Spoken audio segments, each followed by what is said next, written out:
visi, goal, kira-kira apa sih tantangan kita untuk nggak fokus dalam menjalaninya? Mungkin itu sebagai pertanyaan pemantik ya, teman-teman boleh jawab langsung, saya nggak tahu apakah bisa di-unmute, boleh jawabnya lewat kolom komentar. Apa yang membuat kita jadi nggak fokus atau kita nggak konsisten selama ini dengan apa yang jadi target kita? Badai informasi teh. Oke, apalagi sekarang kita di 5.0 ya. Itu udah keniscayaan apapun. Bahkan benar salah bisa jadi abu-abu zaman sekarang kalau kita nggak kritis dan nggak filter. Untuk teman-teman yang senang dan para pegiat di bidang ini, badai informasi ini, nanti di akhir Sherly senang sekali untuk berdiskusi teman-teman logical fallacy yang saya dapatkan selama kurang lebih 5 tahun terakhir. Bahwa sepertinya di materi sebelumnya sudah disampaikan oleh, saya nggak tahu siapa pematerinya, mungkin Kang El. Salah satu logical fallacy yang terjadi di sosial media, karena tadi dijawab pada informasi sama Mas Bahrul, adalah bahwa kalau belum centang biru yang ngomong, kayaknya kita belum yakin deh. Kalau belum dia yang jutaan atau seratusan ribu misalnya, subscribernya atau followernya, kayaknya kita belum yakin deh kalau itu benar. Teman-teman bayangkan kalau benar salah itu ditentukan berdasarkan jumlah follower atau subscriber atau siapa yang mengatakan, bukan apa yang dikatakan. Teman-teman bayangkan untuk membuat satu opini publik, bahkan secara virtual, itu udah double pangkatnya, bahwa udah opini publik virtual lagi. Itu tinggal sewa aja misalnya influencer, tolong dong bikinin konten begini misalnya. Dan apakah itu terjadi? Ini dengan segala hormat saya harus sampaikan, itu terjadi teman-teman. Dan ketika moral kompas tidak lagi, yang malam ini akan kita bahas, moral kompas itu enggak lagi jadi fondasi awal kita menentukan ini mana yang benar, mana yang salah ya. Itu semuanya jadi tercampur, baik jadi tercampur antara baik, benar, bisa dipertanggungjawabkan, dan salah itu jadi satu teman-teman. Alhasil yang paling bertanggung jawab untuk menyaring itu adalah ya kita semua masing-masing. Oke, kalau ternyata kita sudah bisa menggunakan akal sehat atau logika atau critical thinking, wait a minute. Tapi bagaimana kalau misalnya itu adalah yang tidak menggunakan itu atau anak-anak di bawah umur?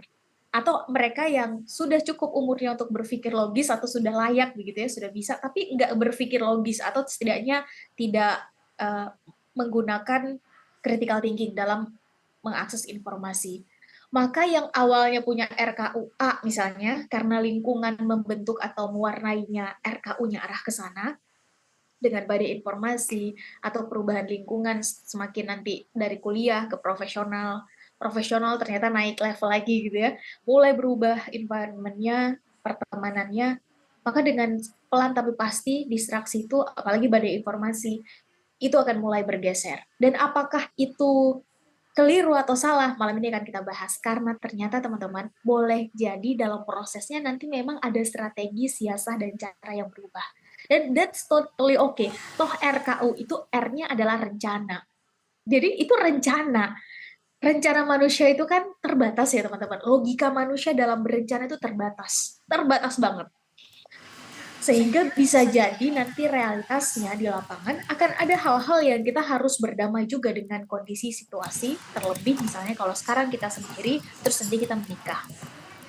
Otomatis keputusan-keputusannya bukan lagi it's all about us ourselves, tapi ini tentang bagaimana kita berkompromi dengan pasangan. Terus nanti udah punya anak, terus nanti masuk ke dan seterusnya, sehingga fasenya nanti akan berbeda. Nanti teman-teman yang menyesuaikan, teman-teman sekarang ada di fase mana. Oke, tadi kalau dibahas satu-satu, alasan kenapa kita nggak fokus atau endurance mulai berkurang, bakal panjang banget. Tadi baru satu, banyak maunya tuh. Namanya anak muda ya, Mas Adrian ya, banyak maunya, energinya besar, curiosity-nya tinggi, dan semangat melawan arusnya juga masih besar. Ya otomatis ini membuat kita jadi banyak yang dilakukan, tapi alhasil ini nyaris di permukaan, jadi banyak. Dan ini yang diprediksi nanti 20 tahun depan, 2045, menjadi salah satu tantangan Indonesia emas. Taunya banyak, tapi generalis. Banyak sih taunya, tapi di permukaan.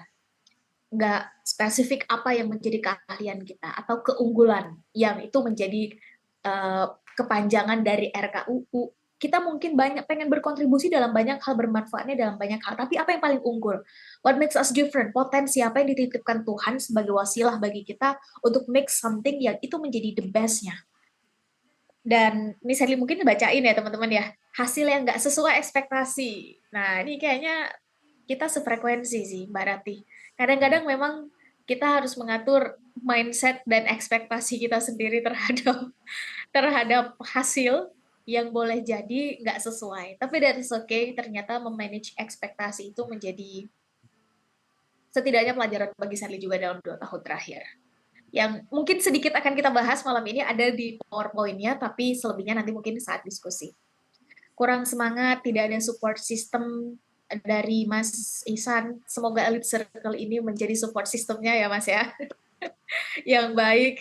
Atau mungkin teman-teman yang nyata gitu, kalau mungkin nggak sering bertemu dengan teman-teman EC, semoga segera bertemu dengan lingkungan.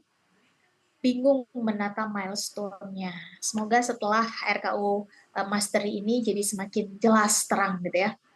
Setidaknya atau malam ini kita bisa berdiskusi nih, Mas Rizky, bagian mana ya kira-kira masih membingungkan, atau jangan-jangan, saya baru aja diskusi beberapa waktu yang lalu dengan salah seorang mentor, atau jangan-jangan kita terkendala dengan 2 hal. Pertama, kita punya mindset inferior ketika masuk ke target selanjutnya, aduh, jangan-jangan kita nggak bisa, aduh, kayaknya kita nggak mampu deh. Atau yang kedua, kita bingung milestone-nya itu kayak gimana, bingung mulainya dari mana, karena there are a lot of things to be done, banyak banget yang bisa kita kerjakan, atau banyak banget yang bisa kita sebetulnya mulai cicil, tapi semuanya alhasil di sini aja ide kita nggak memulai one step, satu langkah action memulainya apa. Jadi kita akhirnya bingung ini gimana mulainya ya, milestone-nya dari mana ya. Semoga sedikit penjelasannya masuk tadi saya waktu review materi sore, semoga masuk nih Mas Rizky bagian itu. Terus saya dibacain dulu semuanya. Susah konsisten karena terlalu banyak kegiatan yang kadang nggak sesuai dengan RKU, sehingga kelelahan dan akhirnya gagal konsisten. Ini seru sih kalau dibahas, tapi jadi satu materi sendiri. Itu capek sih, Mas. Ini Mas Andrian ya. Capek. Makanya kemudian RKU ini bukan sesuatu, menurut Sally ya, kita boleh berbeda pandangan, dan Sally terbuka atas masukan. Kalau RKU ini berbeda dan sengaja kita bedakan dengan kegiatan kita sehari-hari, teman-teman, percayalah capek. Karena toh mau kita laki-laki perempuan, mau yang satu di Kanada, satu di Jepang, satu di Indonesia, Indonesia juga ada WIP, WITA, dan WIT, kita cuma punya 24 jam, teman-teman, dalam sehari. Dan bagaimana kita mengatur 24 jam itu untuk ya step, kalau tadi bahasanya adalah milestone, satu langkah kita mulai susun tersistematis tanpa sadar 1 tahun udah berlalu, 2 tahun berlalu, ini tuh sejalan nggak ya? Nah, kalau aktivitas kita yang kita anggap sebagai utamanya, misalnya teman-teman nih yang malam ini hadir, tadi di awal lupa nanya, yang malam ini hadir adalah mahasiswa atau sudah masuk dunia profesionalnya sesuai dengan bidang teman-teman. Ternyata itu berbeda dengan RKU. Berarti saya harus bilang mungkin ini agak nggak enak ya, tapi saya terima konsekuensinya kalau habis ini ada yang nggak suka atau benci atau mengkritik, saya terima. Tapi kalau itu yang terjadi teman-teman, dan sebagian besar ternyata tingkat lelah atau akhirnya yaudah deh RKU mah udah di atas kertas aja, pokoknya kita tor aja, udah pokoknya ini cita-cita kita, tapi nanti udah selesai dari kampus kuliah akhirnya kita berdamai dengan realitas dan kita mulai masuk ke hal-hal yang sifatnya realistis karena there is a bill to be paid. Maka akhirnya kita memberikan yang sisa untuk RKU. Akhirnya kita memberikan sisa-sisa tenaga, ya udah deh, kan sifatnya volunteer, ya udah kita kasih aja ke situ, ke RKU. Kita misalnya paginya kita belajar kuliah, atau misalnya yang udah bekerja dulu 9 to 5 misalnya, atau bekerjanya lebih fleksibel gitu ya, ada yang mungkin malam, ada yang mungkin siang, ada yang mungkin masuk pagi, ada yang mungkin sore, dan seterusnya. Tapi kita nggak meng-align-kan, nggak mengharmoniskan itu dengan RKU. Pertanyaannya adalah RKU-nya dikerjakan di malam hari sebelum tidur kah? Atau misalnya ada waktu khusus nih, pokoknya pagi sampai jam 8 sampai jam 10, nih bagian RKU. Ya terus sisanya berarti adalah bukan RKU. Hold on, jangan-jangan proses ini yang membuat endurance kita berkurang. Karena kita membedakan antara RKU kita dengan realitas aktivitas kehidupan sehari-hari. Kalau tadi ada bahasa sistem, bagi saya sistem itu adalah apa, action. Action yang dilakukan berulang-ulang adalah habit. Keputusan-keputusan itu adalah RKU. Jadi ini adalah bagian yang inline. Dan apakah dilema ini saya hadapi teman-teman. 5 tahun yang lalu ketika pulang ke Indonesia, bahkan Sherly berbeda pandangan dengan orang tua maunya kemana, Sherly berpandangannya kemana. Jadi tentu tantangan itu akan kita hadapi, bahkan orang-orang terdekat, kalau orang jauh yang berbeda pandangan nggak apa-apa. Jadi kalau misalnya ada head comment atau ada dikritik atau misalnya ada yang nggak suka atau misalnya buzzer menyerang, nggak apa-apa. Itu suatu hal yang biasa. Itu sekarang ya Sherly ngomong kayak gini. Tapi kalau itu orang dekat Sherly yang ngomong, bisa sebutlah orang tua, atau misalnya tim inti yang ngasih masukan dan lain-lain, atau mulai tim inti yang tidak setuju, orang tua yang tidak setuju, pasangan yang tidak setuju. Hold on, ini jangan-jangan ada sesuatu yang Sherly mulai introspeksi, atau mungkin ini adalah cobaan. Karena Quran surat 93 dan 94 sudah menunjukkan bahwa 14 abad yang lalu itulah cobaan juga yang dihadapi oleh kalau di zaman dulu kan perbandingannya jauh banget, itu kan keren banget ya. Kalau kita ini bisa dibilang adalah serpihannya lah gitu ya. Nabi Muhammad SAW ketika orang-orang jauh yang membicarakan, that's totally okay. Tapi 9394 Alam Nashrah dan Ad-Duha itu menunjukkan bahwa ketika yang sudah mulai membicarakan, sudah mulai ngomongin dari belakang, udah mulai kayaknya ini nggak bener deh, udah berapa lama nih jeda, Wahyu kok nggak turun-turun, kayaknya Muhammad gila deh. Ketika udah mulai orang dekat yang ngomong, ini mulai mengguncang. Kayaknya kamu banyak banget. Balik arah aja misalnya dia bilang, dan itu adalah orang dekat, ini mulai endurance mulai berkurang. Dan kira-kira di masa-masa kayak gini, apa yang bisa kita lakukan? Disclaimer kedua, nggak ada cara yang 100% bisa kita lakukan, yang bisa kita copy paste. Teman-teman mungkin punya mentor, mungkin di Elite Circle kita juga punya mentor. Tapi percayalah teman-teman, perjalanan kita itu unik dengan lika-likunya masing-masing. Teman-teman yang ada di Amerika, Jepang misalnya, atau Indonesia juga ada yang di Banjarmasin, ada yang di Manado, percayalah, nggak akan ada yang bisa 100% kita copy-paste. Nah, situasi dan kondisi itu kan di luar kemampuan kita mengontrol, belum lagi kita yang udah terbentuk 10, 20, 30 tahun sebelumnya dengan kebiasaan-kebiasaan yang mungkin orang tua kita bentuk, atau bahkan kita sendiri yang bentuk, maka otomatis boleh jadi ini cocok di Sherly atau di Kak Sherly, tapi nggak cocok di kita, di teman-teman. Boleh jadi ini cocok dilakukan di sana, misalnya di wilayah yang silakan dengan kondisi situasi masyarakat kayak begitu, tapi nggak cocok dilakukan di wilayah kita. Teman-teman yang screening, ketika nanti ada masukan, saran, silakan disampaikan. Dengan senang hati berdiskusi, apa yang Sherly tahu akan Sherly share, tapi kalau Sherly nggak tahu, kita tampung dulu sama-sama jadi PR. Semoga lain waktu ketemu kita bisa lanjutin diskusinya ya. Bingung mulai dari mana. Nah, semoga setelah malam ini udah nggak bingung lagi. Kalaupun nggak bingung lagi, setidaknya mulai dapat gambaran. Jadi kita harus mulai dari mana ya. Oke. Ini saya kecilin dulu. Oke.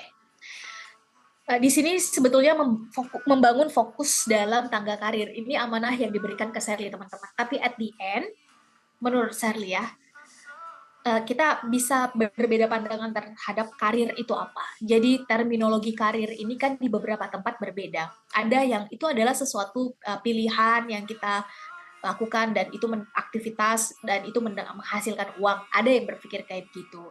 Ada yang bilang karir itu adalah ya dalam konteks profesional dan kita mulai memilih sesuatu yang sifatnya kita membangun capacity building misalnya ya, yang nanti ada satu bagian yang sengaja saya sisipkan bahwa dalam konteks perjalanan hidup Nabi Muhammad SAW, karir ini yang malam ini akan kita bahas akan kita maknai sebagai capacity building. Rentang usianya biasanya itu kalau di Indonesia itu ketika udah lulus kuliah, teman-teman yang tahu itu kuliah S1 ya, atau tamat SMA minimal, sampai terus kita tutup di usia 40. Nah, dalam konteks perjalanan Nabi Muhammad, ini ternyata diyakini di beberapa sirah Selim mendapatkan usianya 15, dari 15 sampai 40 tahun. Dan dalam konteks psikologi, akhirnya Selim cari tahu kenapa di usia 15 ini mulai capacity building, karena disitulah perkembangan otak mulai melihat bahwa jangan-jangan aku bisa melakukan A, jangan-jangan aku sebetulnya bisa melakukan B. Jadi yang didengar bukan lagi orang tua, tapi mulai teman-teman. Makanya di usia 15 tahun, kalau teman-teman misalnya kita relatekan ke zaman sekarang ya, 15 tahun itu kan usia SMP kelas akhir gitu ya, kelas 3 masuk ke SMA, dan ini masa-masanya apa kata orang tua itu udah nggak didengar lagi, ini apa kata kawan-kawan kan gitu ya. Kawan-kawan kita nggak terima kita nih, kawan-kawan kita berbeda pandangan nih, kita mulai insecure, kita mulai nggak yakin, kita mulai nggak konsisten dengan apa yang dilakukan. Jadi benar itu benar-benar dilihat dari kita diterima nggak ya, sehingga wajar capacity building dalam konteks malam ini kita bahas, ternyata itu menjadi sesuatu yang sudah disebutkan, dan itu dalam perjalanan hidup Nabi Muhammad SAW itu adanya di usia tersebut. Sebentar, ini ada kesalahan sepertinya. Maaf ya. Iya, ini ada kesalahan, maaf. Ada bagian yang terhapus, maaf. Oke, sudah. Bentar. Ada yang ketekan tadi, maaf ya teman-teman.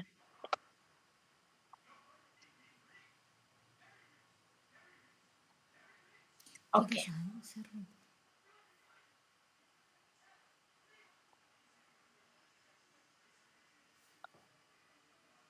Oke, semoga ini sudah aman, tidak dibesarkan. Oke, ini outline materi kita. Semoga nggak terlalu banyak. Kalaupun terlalu banyak, semoga kita bisa segera berdiskusi. Jadi dibahasnya bukan satu arah, melainkan dua arah. Kita mulai, saya ambilnya 3 aja teman-teman. Jadi secara garis besar kita akan bahas why. Yang tadi teman-teman sebetulnya setengahnya udah teman-teman bahas. Jadi saya hanya mengamplify dan ngasih beberapa point out aja tentang why. Kenapa ya kenapa kita tuh sering gak konsisten gitu, kenapa kita sering kehilangan fokus dengan apa yang kita kerjakan, misalnya gitu, yang kita kejar dengan RKU kita. Tadi teman-teman sebagian besar sudah menjawab, nyaris setengahnya. Poin kedua adalah what. Ya, sebetulnya membahas endurance itu apa sih? Kita sepakati dulu, teman-teman. Kita tuh konteksnya apa? Kita kasih konteks supaya nggak ngawang-ngawang pembahasan kita. Dan yang ketiga adalah how. Terus gimana caranya agar kita bisa, mungkin bahasa malam ini adalah endurance, karena keren. Bahasa endurance itu, nah malam ini akan kita lihat artinya apa sih. Mungkin bahasa sederhana dalam bahasa Indonesia adalah konsisten. Kalau kita mau naikin sedikit di persisten. Kalau dalam agama Islam kita mengenal istilah istiqomah. Dan yang berat itu percayalah teman-teman, kita semua mengamini bahwa yang berat itu adalah istiqomah dengan value, dengan nilai yang kita pegang. Bentuknya nanti bisa jadi macam-macam. Tapi istiqomah dengan nilai itu akan diuji berdasarkan tingkatnya masing-masing, pilihan atau keputusan bidang kita masing-masing. Kita lanjut ya. Semoga bisa selesai lebih dalam waktu lebih awal, jadi kita lebih banyak diskusi. Kita mulai dengan chapter pertama yang why. Kenapa? Kenapa ini jadi penting untuk kita sedikit beri fokus lebih. Teman-teman tadi udah jawab, kita juga udah mulai nih semangat nih, termotivasi nih misalnya karena ikut Elite Circle, dengan termotivasi sama Kang El, dengan Kang Coki dan seterusnya. Tapi sesudah RKU-nya selesai 3 bulan kemudian RKU-nya tutup. Udah. Terus kita tanya lagi, kenapa ya RKU-nya tutup? Atau akhirnya kita kok jadinya nggak konsisten dengan RKU kita? Ya karena tadi ada satu orang yang jawab yang saya highlight banget. Karena kita bingung mulainya dari mana. Satu. Yang kedua, tadi ada yang jawab karena bingung ngatur waktunya antara aktivitas sehari-hari dengan RKU. Berarti itu mengindikasikan bahwa RKU dengan kegiatan sehari-hari adalah 2 hal yang berbeda. Ada yang bilang tadi badai informasi. Nah, malam ini juga ada tuh tadi distraksi, akan sedikit kita bahas. Sehingga kenapa ini menjadi penting kita semua menghadapinya, teman-teman.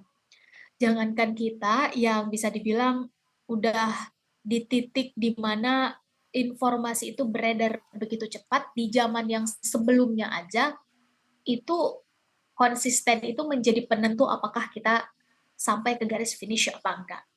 Kalau ternyata RKU kita bisa ditentukan sukses apa enggak itu bukan di dunia, kalau ngikutin materinya Kang El, berarti itu adalah sesuatu yang langsung berkaitan dengan kehidupan sesudah mati, bahkan akhirat. Berarti itu sesuatu yang panjang. Ini bukan sprint, tapi ini tentang maraton.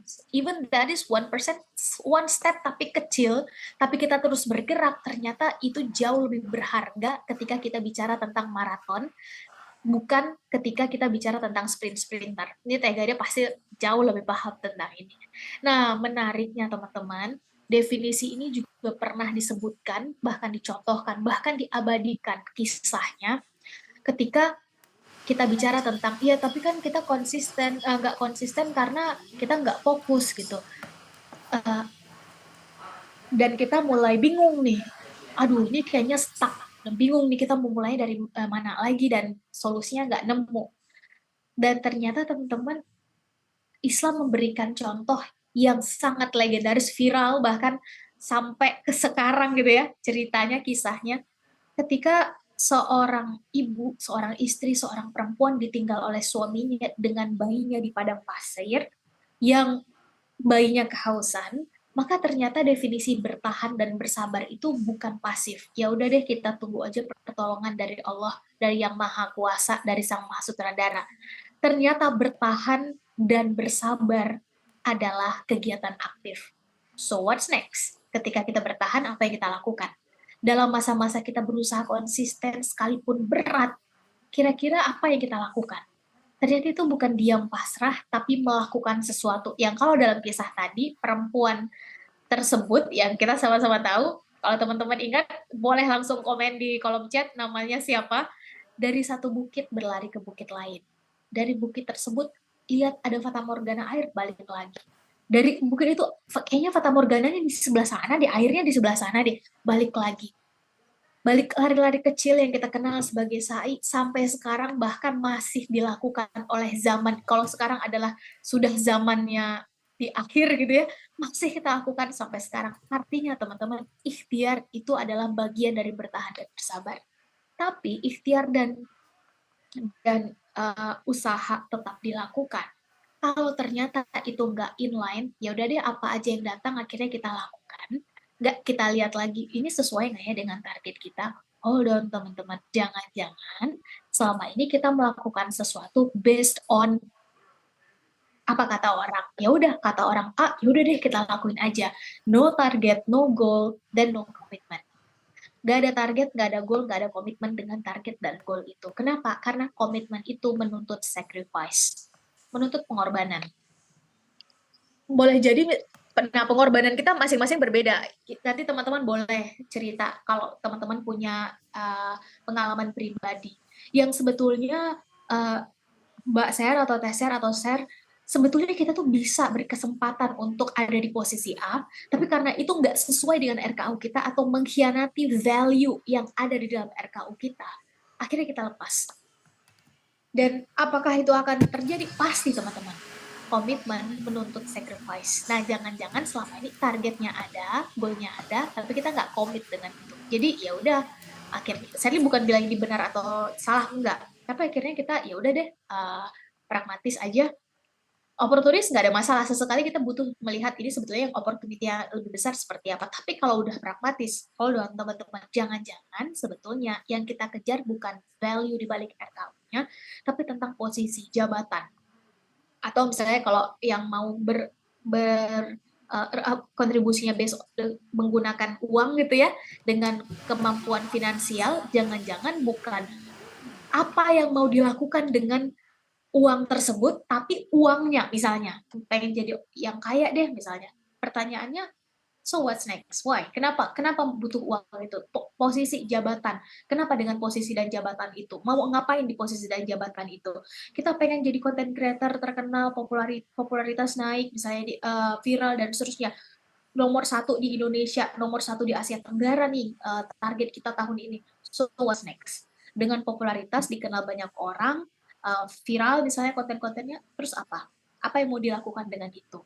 Karena teman-teman, ternyata waktu itu akan dipergilirkan sesuai dengan masa dan zamannya. Mungkin sekarang zamannya adalah kita, tapi itu hanya ternyata sangat gampang untuk ya udah diambil lagi. Toh posisi jabatan misalnya sekian, ada 1 tahun, 2 tahun, 5 tahun, 10 tahun, dan seterusnya. Dan akhirnya kita fokusnya pada target atau goal jangka pendek. Nah, itu dua hal, ditambah lagi kita nggak komit.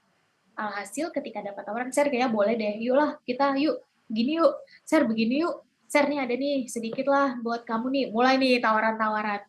Tapi ternyata ketika kita nggak melihat ada sesuatu di balik sesuatu, kenapa di balik kenapa, tanya terus kenapa sampai ketemu value, karena bentuk action nyatanya nanti bisa berbeda-beda. Tapi kalau kita tanya, kira-kira dengan posisi dan jabatan itu, atau kira-kira kita dapat uh, kemampuan finansial tertentu, misalnya suatu ketika, ini masih sama nggak ya dengan nilai yang pengen kita perjuangkan? Atau nanti kita bahasnya adalah di akhir strong why kita di awal. Jadi RKU tanpa strong why, teman-teman, itu ibarat jasad tanpa ruh. Ya udah jalan aja, jalan sih. Satu persatu kita selesaikan tamat kuliah, terus kita lanjut karir A, karir B, tapi energinya nggak mengalir ke situ.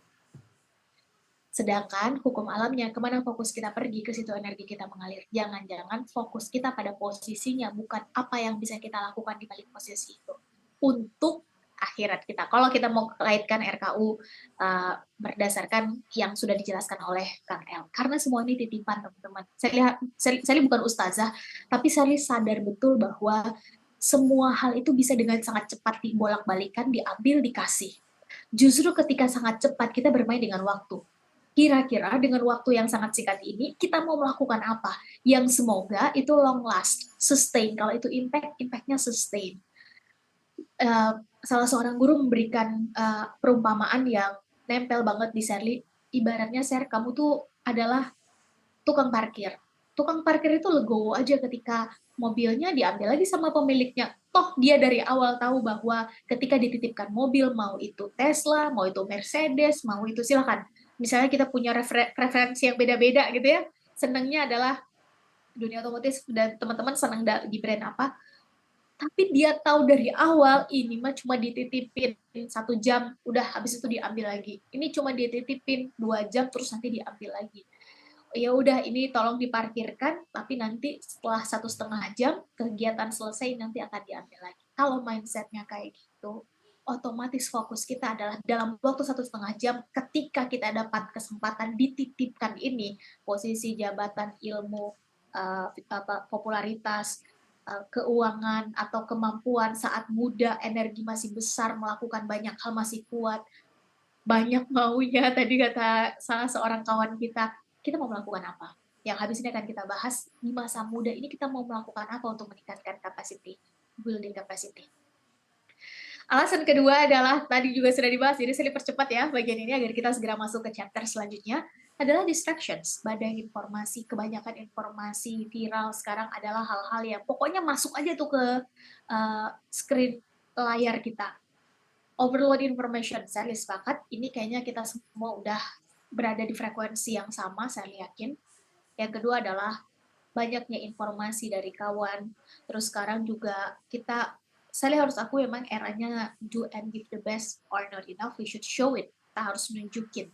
Karena kalau kebaikan tidak ditunjukkan, sedangkan keburukan itu ditunjukkan, maka otomatis yang akan terus beredar dan mendapat spotlight itu adalah yang buruk. Maka hari ini orang baik juga harus ambil bagian di tengah sehingga mendapat spotlight. Konten-konten baik juga harus masuk ke tengah dan viral sehingga cukup mendapatkan exposure dan layak untuk ditonton, didengar, dan seterusnya. Bentuknya bisa apa saja karyanya. Tulisan, konten, film, lagu, dan seterusnya apapun.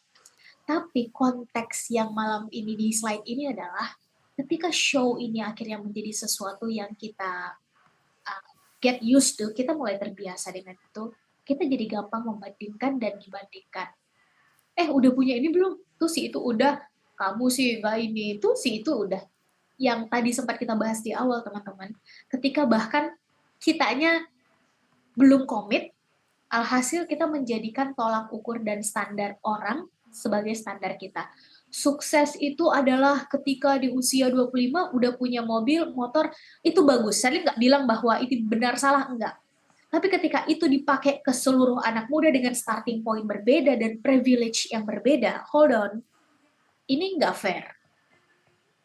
Dan ketika misalnya nih, mayoritas atau sebagian besar anak muda menjadikan itu sebagai tontonan yang terbiasa dan dibiasakan, alhasil membuat gap-nya makin jauh, kita mulai masuk dalam, kan ada hukum 80-20 teman-teman.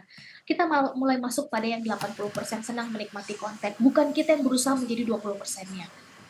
Dan harus diakui memang yang mengubah itu nggak banyak, 20. Bahkan ada yang lebih kejam lagi bilang cuma 10%. Alhasil, kalau kita mau tarik, adalah kita mulai terbiasa dan dibiasakan untuk menjadi penonton, bukan menjadi pemain. Dan ketika kita mulai membandingkan dan dibandingkan, kita fokusnya adalah pada rumput tetangga, bukan rumput yang sekarang sedang kita semai. Kita fokusnya ke cerita orang, bukan cerita atau RKU kita sendiri yang harus pelan-pelan mulai kita cicil. Terakhir yang berapa waktu yang lalu saya buka pertanyaan gitu ya, kira-kira apa, dan jawabannya ternyata 30%-nya adalah ini, procrastination, kebiasaan suka menunda. Kan masih ada besok, kan masih ada, kalau bisa 3 hari kenapa harus selesai 1 hari. Dan saya nggak tahu tadi apakah ada yang menjawab apa enggak, tapi ternyata kebiasaan suka menunda ini saya yakin bukan kita teman-teman,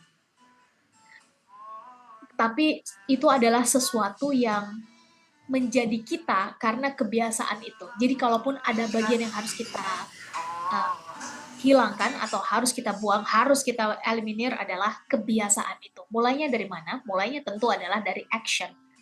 Action yang kecil. Saya yakin bagian itu kita semua sudah selesai di materi sebelumnya.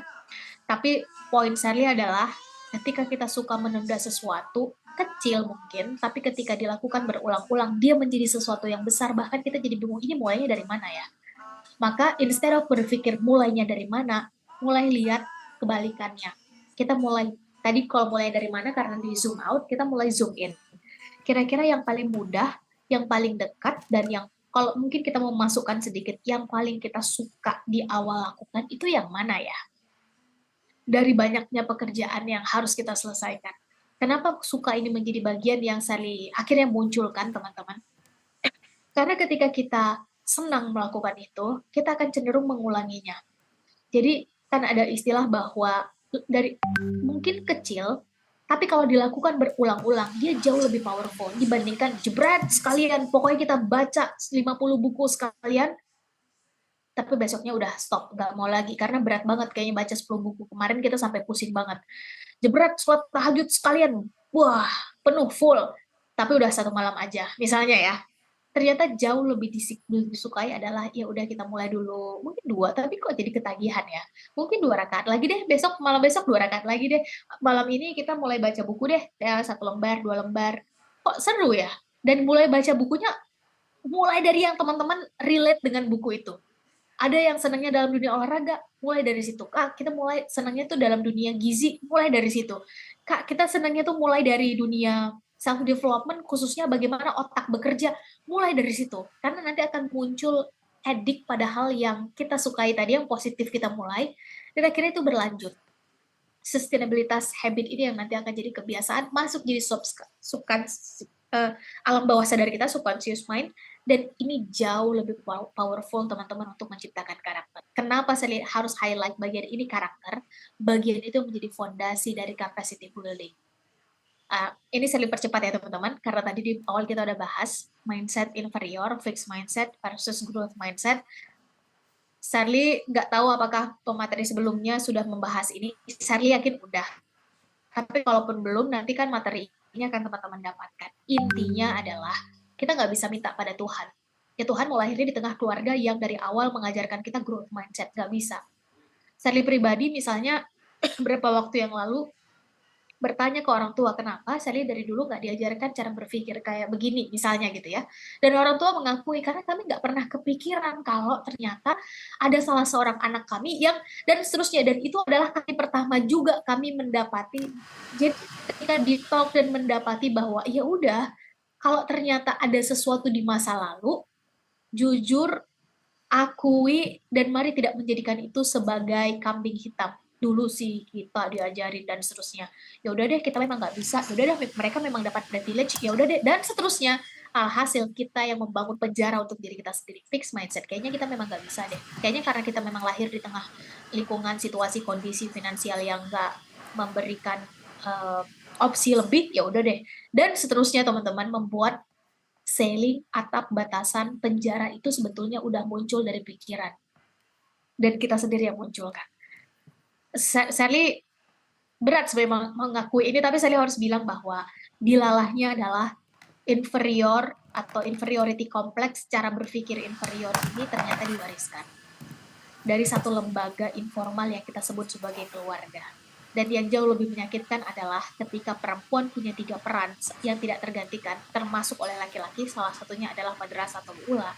Ternyata cara berpikir ini diwariskan salah satunya adalah oleh perempuan. Sehingga perempuan ketika, sebutlah misalnya masih sendiri atau masih single, tidak berusaha menjadi versi terbaiknya dan keluar dari zona nyaman.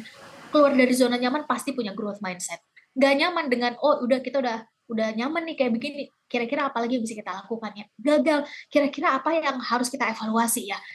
Kita belum berhasil kali ini nyoba, kira-kira hal apa yang bisa kita lakukan secara berbeda sehingga kita punya opportunity untuk dapat hasil yang berbeda ya. Kira-kira strategi apa yang harus kita adaptasikan dengan kondisi sekarang ya? Mereka yang terus bisa bertumbuh dari yang baik menjadi lebih baik, konteksnya ini masih sendiri ya teman-teman ya. Kalau yang udah berkeluarga, yang udah punya pasangan, ini beda lagi nanti. Ini urusan nanti ibaratnya itu adalah satu chapter oleh Kang Coki, itu akan dibahas sendiri. Tapi kalau sendirinya perempuan udah fix mindset, nggak mau bertumbuh, dan udah deh kita ini apalah cuma serpihan rengginang misalnya, udah duluan pesimis, ini hold on, cara berpikir kayak begini secara nggak langsung akan diturunkan kepada anaknya. Salah satu yang paling konkret dan sering kita dengar adalah, untuk apa sih kuliah jauh-jauh misalnya. Toh pada akhirnya perempuan juga akan kembali ke titik-titik, ya udah dah untuk apa misalnya berkarya, toh pada akhirnya. Sekali lagi ini bukan tentang benar salah, tapi dari awal cara berpikir ini sudah menjadi sistem atau alam bawah sadarnya sudah dimunculkan kayak begitu. Sehingga jadi make sense ketika keluarga itu adalah privilege. Ketika orang tua memberikan kesempatan kita untuk memilih atau diajarkan critical thinking, kenapa ini bisa begini misalnya, atau kita mulai terbiasa punya growth mindset dari kecil, percayalah itu privilege. Yang kadang-kadang kita nggak menghitung itu sebagai privilege. Tapi saya dicukupkan dulu, sehingga ini saya percepat ya, bagian ini nanti kita bisa diskusi, sehingga ketika dalam 2-3 tahun belakangan Sally mendalami bagaimana otak bekerja, menarik banget teman-teman. Tuhan itu ngasih otak, ngasih 2 hal ini, otak dan hati, ini luar biasa bisa kita olah sedemikian rupa, sehingga mau sampai mana sih pencapaiannya, silahkan. Bahkan bukan hanya tentang dunia, tentang akhir, kalau misalnya kita kembali ke RKU. Dan ini bukan berarti harus punya privilege dan lain-lain. Toh Nabi Muhammad SAW ini bukan dari ibaratnya nih, ini dari satu kota, satu desa gitu ya, maaf, dari satu wilayah yang terpencil. Kenapa nggak sekalian aja dari awal Nabi Muhammad SAW dari Madinah misalnya? Ternyata ini untuk memberikan gambaran orang biasa sekalipun ternyata nggak ada excuse untuk menjadi versi terbaik diri sendiri. Nggak ada excuse untuk memberikan kontribusi unggulan, kebermanfaatan. Bahwa kita semua bisa mengambil puzzle impactful untuk orang-orang sekitar. Hanya saja, sebelum kita bisa menuangkan isi gelas kita keluar, ternyata yang harus pertama kali selesai adalah diri kita sendiri. Ibaratnya, kita akan memberikan kebermanfaatan gitu keluar, tapi ternyata gelas kita kosong, berat teman-teman. Maka hal pertama yang harus selesai ternyata adalah di diri kita sendiri. Dan ketika bicara tentang bagaimana otak bekerja, ini adalah tentang, ya semuanya menjadi nggak real sampai itu terjadi. Ide itu adalah sesuatu yang bebas teman-teman. Boleh, silakan. Kita boleh punya cara berpikir yang bebas, kreativitas tanpa batas. Iya, itu hanya ada di pikiran, hanya ada di sini. Kalau dia udah dieksekusi, terjadi inovasi. Yang inovasi akan terbentur dengan aturan, dengan modal, dengan sistem yang ada, dengan norma sosial, baik tertulis maupun tidak tertulis. Dengan kata lain, otak kita tuh nggak bisa ngebedain mana yang real, mana yang nggak real. Jadi kalau dari awal kita udah berpikir, udah deh, Sherly mah nggak bisa, udah deh, pokoknya kita nih kayaknya nggak akan mampu deh. Dari yang sesuatu yang bisa kita atur aja, kita udah nggak yakin itu bisa terjadi. Bagaimana mungkin itu bisa terjadi? Dan ini menarik kalau kita bawa nanti ke sirah bagaimana sesuatu yang nggak mungkin banget, itu kegilaan yang bukan lagi double, tapi mungkin udah triple, quadruple kali ya, untuk menyebarkan risalah Islam itu sesuatu yang, nggak mungkin. Orang-orang zaman dulu sampai menyebut gila nih, ini yang menyebutnya aja udah gila dianggap.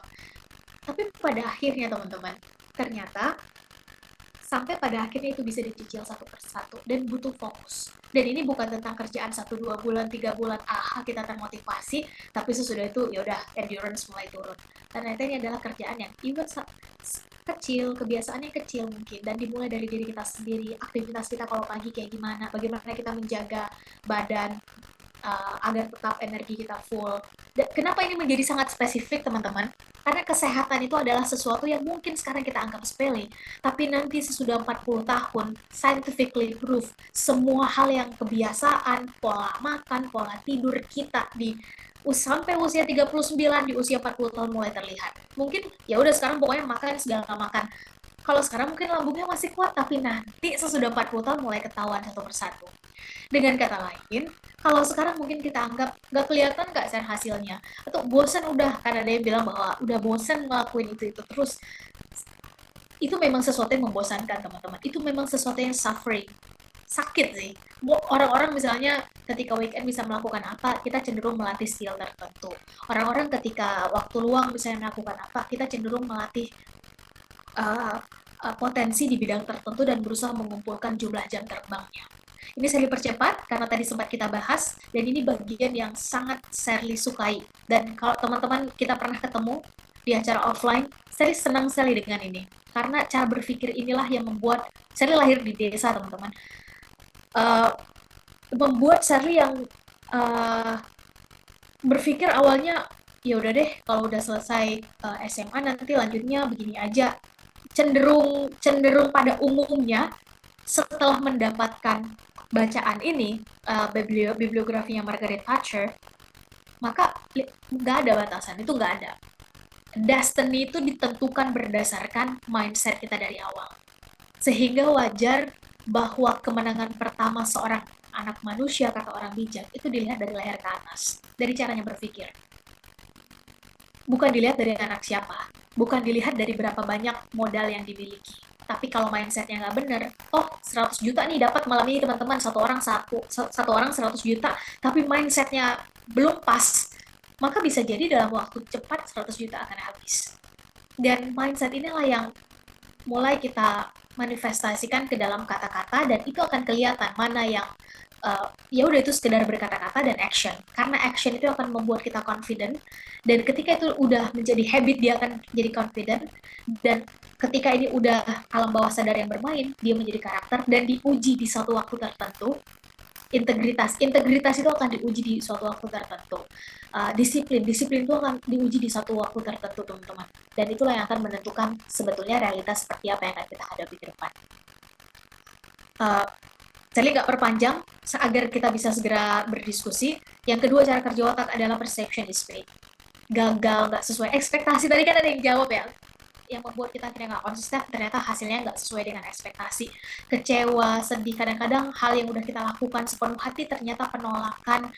Percayalah teman-teman, ini bukan sesuatu yang baru. Bahkan 14 abad yang lalu ini pun terjadi oleh seorang manusia yang bahkan Michael Hart menempatkan dia sebagai orang nomor 1 paling berpengaruh di dunia. Semua ini adalah bagian yang sangat wajar terjadi ketika kita memperjuangkan sesuatu. Justru saat kita nggak pernah gagal dalam hidup, wah pokoknya sukses terus nih, apa yang kita mau semuanya sesuai ekspektasi, nggak pernah kecewa, pokoknya apa yang kita lakukan dapat, pokoknya apa yang kita perjuangan pokoknya dapat, dan happy terus misalnya, nggak pernah ada penolakan, maka pertanyaannya adalah sedang memperjuangkan sesuatu nggak sih dalam hidupnya? Jangan-jangan kita udah ada di zona nyaman dan kita sedang nggak memperjuangkan sesuatu. Ya udah mengalir aja. Make sense ketika Buya Hamka menyebutkan bahwa jangan pernah takut gagal. Kata Buya Hamka, orang yang nggak pernah gagal dalam hidupnya adalah mereka yang nggak pernah berjuang. Artinya, mungkin sekaligus tepuk tangan apresiasi untuk teman-teman yang pernah gagal. Untuk teman-teman yang mungkin sampai sekarang masih beberapa kali kecewa dengan hasil, nggak sesuai ekspektasi, maka ini adalah tentang bagaimana coping mekanismenya. Ya terus, kayak gimana, apa yang harus kita lakukan ketika kita gagal. Nggak sesuai sama ekspektasi, oke. Kalau gitu, apa tindakan preventifnya, manage the expectation, kalaupun nanti hasilnya nggak sesuai, apa yang harus kita lakukan. Karena pada akhirnya itu semua persepsi, teman-teman. Gagal itu adalah sesuatu yang buruk, itu persepsi. Siapa bilang gagal adalah sesuatu yang buruk? Mungkin kalau nggak ada sekian banyak kegagalan, nggak akan ketemu tuh bola lampu, misalnya ya. Siapa bilang misalnya uh, kesedihan itu adalah sesuatu yang sering, bukan selalu, bukan pasti, tapi seringnya diasosiasikan sebagai sesuatu yang dihindari. Semua orang maunya happy, semua orang maunya senang. Bisa jadi sedih itu adalah bagian yang akan kita kenang suatu saat nanti. Justru bagian-bagian ketika kita kecewa yang akan menunjukkan siapa yang benar-benar teman, siapa yang hadir ketika kita kondisinya sedang tidak baik-baik saja. Penolakan, justru dengan penolakan itu kita jadi punya mental survive, dan mental survive ini yang akan mengeluarkan versi terbaiknya kita. Yang boleh jadi kita melihat itu berdasarkan emosi, feeling, padahal ada sesuatu di balik sesuatu. Jadi perception is made. Itu kembali lagi pada bagaimana otak kita atur, kita setting melihat, oke, ini gagal, so what? Gagal itu adalah sesuatu yang yang ya udah dia di tengah-tengah. Kita nggak menghakimi kegagalan ini adalah buruk, tapi ini juga bukan sesuatu yang baik. Apa pelajaran yang bisa kita ambil? Fair. Kita terima kegagalannya, kita terima rasa sedihnya, kecewanya akibat kegagalan. Butuh berapa lama bagi kita untuk segera kembali ke track? Silahkan alirkan dulu energinya karena hukum energi adalah mengalir. Tapi sesudah itu, mari kita evaluasi. Apa yang perlu kita ubah? Setelah energinya pulih, oke, tujuan kita kemana? RKU kita kemana? Bagian mana yang masih bisa kita selamatkan? Kita harus bertemu dengan siapa? Kita harus minta bantuan ke siapa? Sehingga bertahan dan bersabar itu adalah sesuatu yang aktif, bukan pasif. Tadi percepat ya bagian ini ya, sehingga grit itu jelas dibutuhkan untuk mempertahankan endurance, konsisten, yaitu passion dan kegigihan. Kenapa ini passion di awal? Pada akhirnya teman-teman, mungkin awalnya kita senang melakukan itu, tapi tanpa kegigihan, itu hanya akan bahasanya adalah angat-angat tai ayam. Awalnya, wah pokoknya kita semangat banget nih setelah ikut RKU Mastery. Ya udah kita nggak sabar pengen mengeksekusi RKU kita. Passionate banget pokoknya kita di bidang ini. Tapi hold on, tunggu. 1 tahun, 3 tahun, 5 tahun, 10 tahun, apakah kita cukup gigih dengan itu? Ini yang tadi kita bahas tentang growth mindset, jadi saya percepat. Sehingga saya sekaligus masuk ke bagian tadi, nggak perlu besar dulu, yang penting konsisten setiap hari. Mulainya dari mana? Tadi sudah sempat kita bahas, teman-teman. Mulailah dari yang paling mudah, mulailah dari yang paling dekat, dan mulailah dari yang boleh jadi kita sukai dulu. Kenapa yang paling dekat?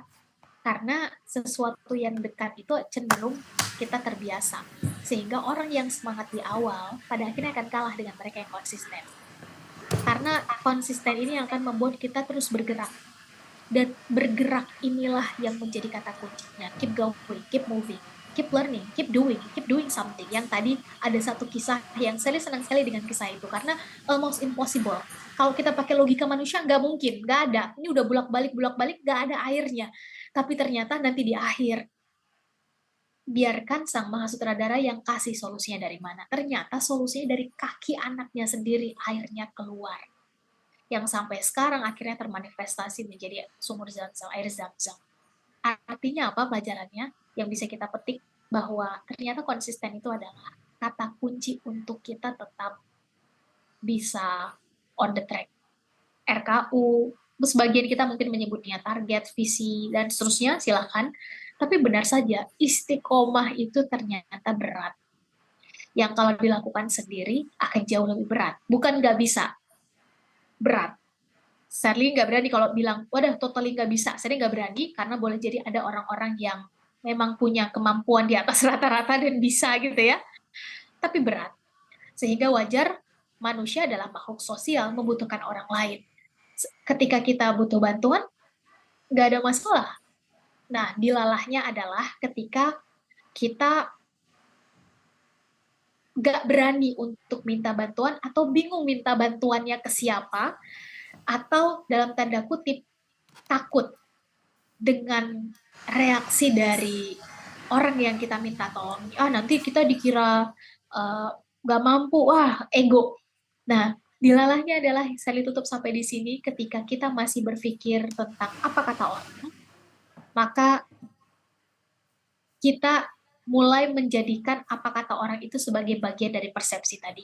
Makanya saya sengaja memasukkan bagaimana otak bekerja. Jangan-jangan selama ini kegagalan, apa kata orang, takut keluar dari zona nyaman, nggak senang dikritik, itu adalah persepsi yang kita buat sehingga ego kita semakin di-feeding, semakin besar.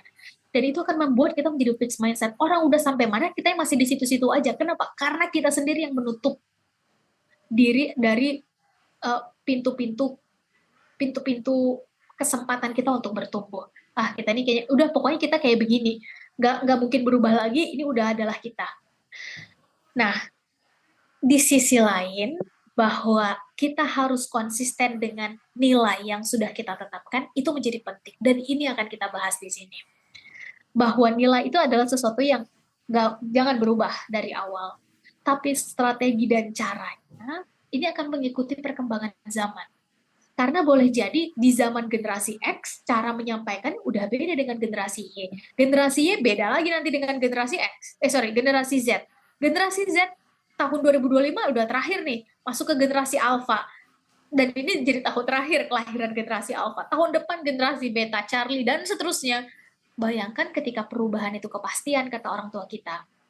Maka mereka yang fixed mindset atas strategi dan cara yang that should be flexible, maka otomatis kita akan jalan di tempat. Oke, kalau itu adalah hanya tentang diri kita. Bagaimana kalau kita membawa nilai besar yang sebetulnya itu menjadi bagian dari RKU kita?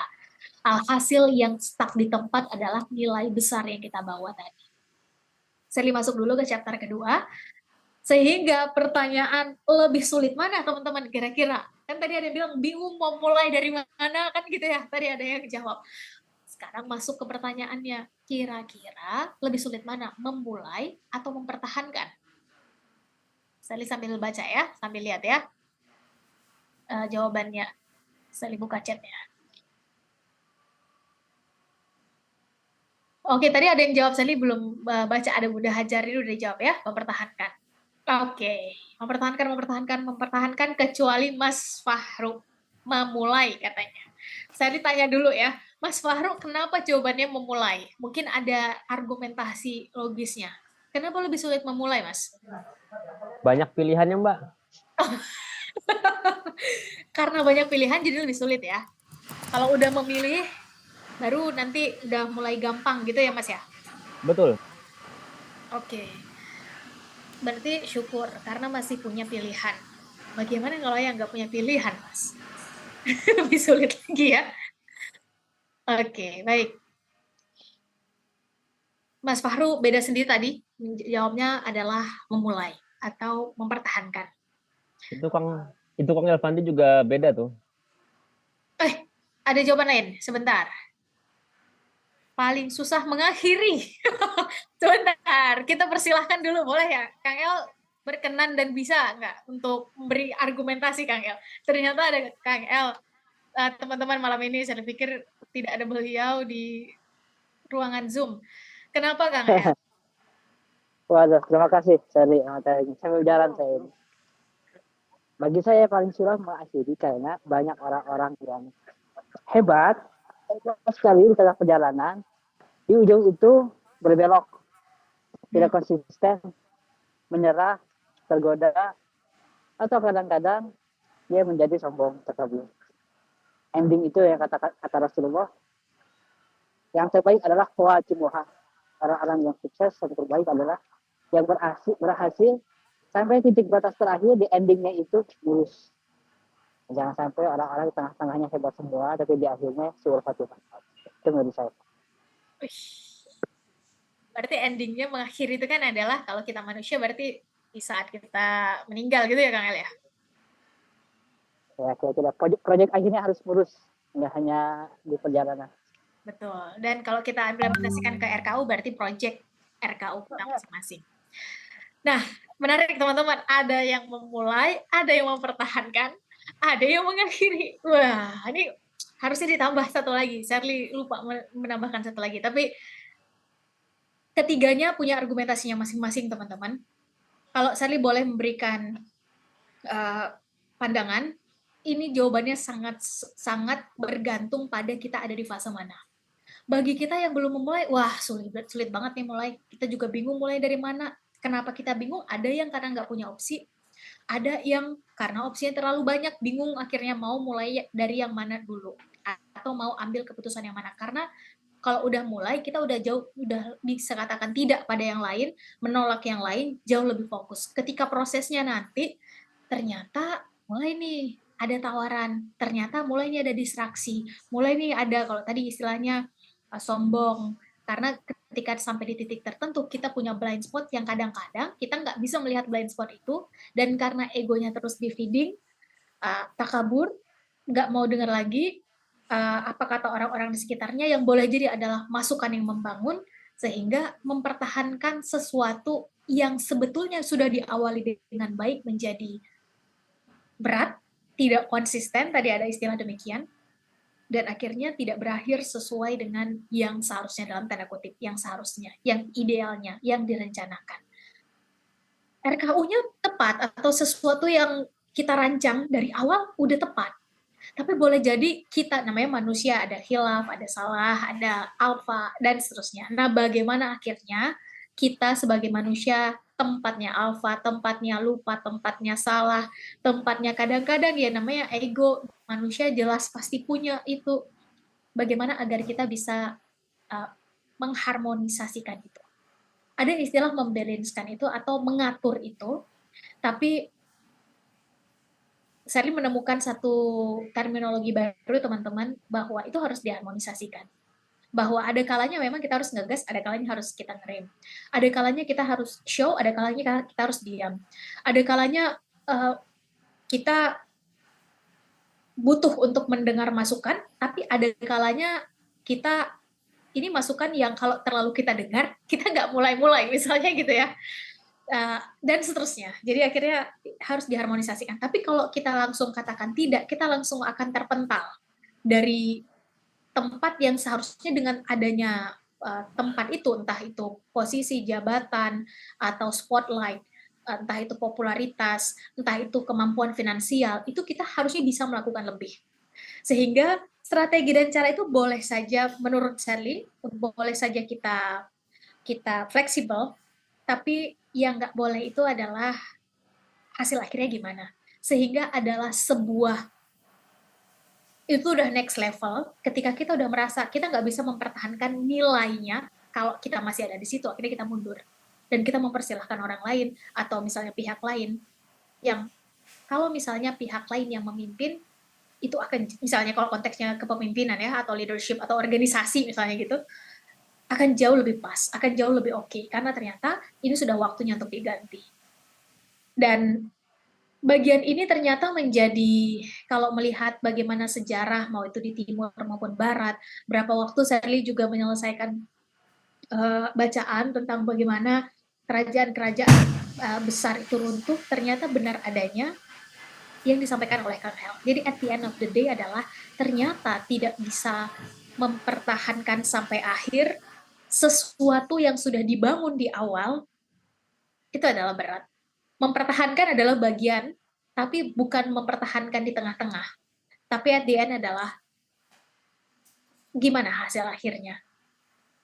Dan akhirnya itu bisa kita lihat kalau itu project adalah, kalau memang bukan kita lagi orang, ya, kalau konteksnya orang, maka bisa jadi digantikan. Nah, sebelum terlalu jauh, ini saya mencoba untuk mengartikan dulu ya, karena ini akan jadi panjang. Kalau bukan kita orangnya, boleh jadi akan digantikan. Kalau memang ini adalah perjalanan dan perjuangan yang panjang, yang berat, yang berdarah-darah, dan kadang-kadang kita harus nyelam sesekali, kadang-kadang muncul, timbul, kadang-kadang kita harus nyelam, maka otomatis akan ada bagian-bagian yang menyakitkan. Saya mengambil 2, nanti akan ada 1 di akhir, pengertian yang saya ambil. Kalau teman-teman punya pengertian lain, dengan senang hati boleh nanti kasih masukan. Saya ambil karena endurance ya, saya lihat dapat tema amanahnya dari awal endurance. Merriam-Webster menyebutkan teman-teman, ini saya izin bacakan, the ability to withstand hardship or adversity, terutama especially the ability to sustain a prolong. Ini udah di highlight dari awal, stressful effort or activity. Jadi kalau ternyata aktivitas kita sebagai mahasiswa, sebagai misalnya di dunia profesional, teman-teman ada yang membuka usaha, ada yang memulai organisasi, ada yang memulai gerakan, ada yang membuat satu karya misalnya, dan biasa-biasa aja, nggak ada stresnya, santai-santai aja. Dan ini jangan-jangan are we on the right track? Kita di track yang tepat ya. Karena kalau track yang tepat membutuhkan konsistensi karena otomatis panjang, ketika itu adalah kalau itu misalnya sesuatu yang hasilnya besar, butuh waktu yang panjang, ini pasti butuh endurance, dan kita butuh konsistensi tingkat tinggi, dan dalam prosesnya otomatis akan ada stressful effort atau activity yang boleh jadi sebetulnya nggak suka-suka banget sih ngelakuin ini, tapi ini yang harus dilakukan.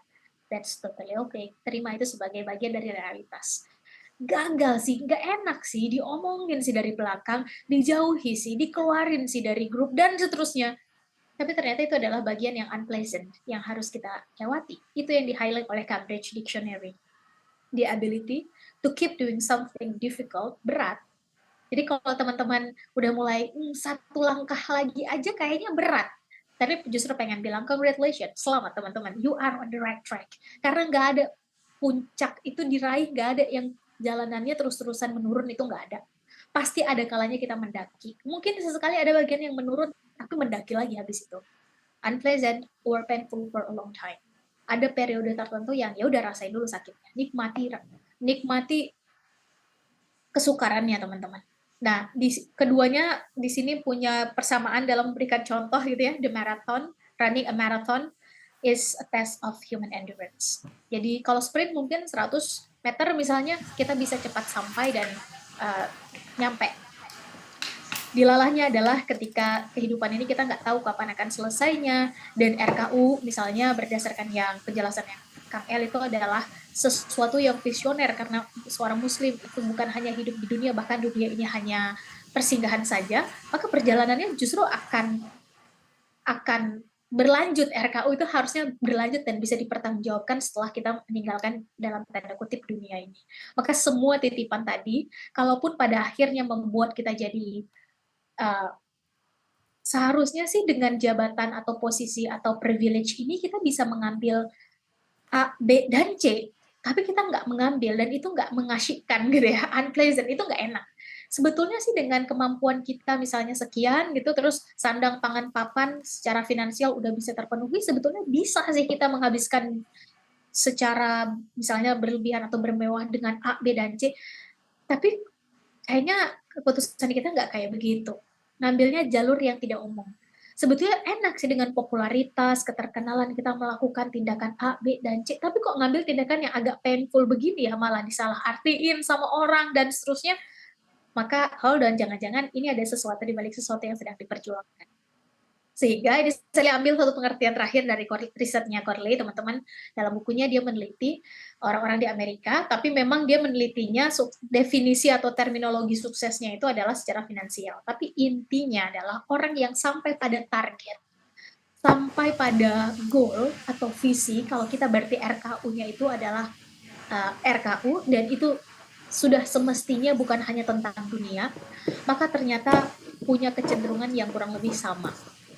Ada 7 kebiasaannya, tapi saya highlight di sini bahwa 67% mereka yang sukses mencapai targetnya adalah sadar dan sangat selektif dalam menghabiskan waktunya.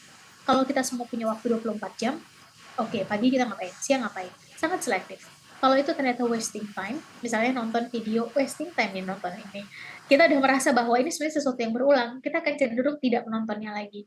Dan waktu ini adalah sesuatu yang sangat berharga bagi orang di titik tertentu, yang disebut sebagai orang sukses tadi. Saya lanjut dulu ya.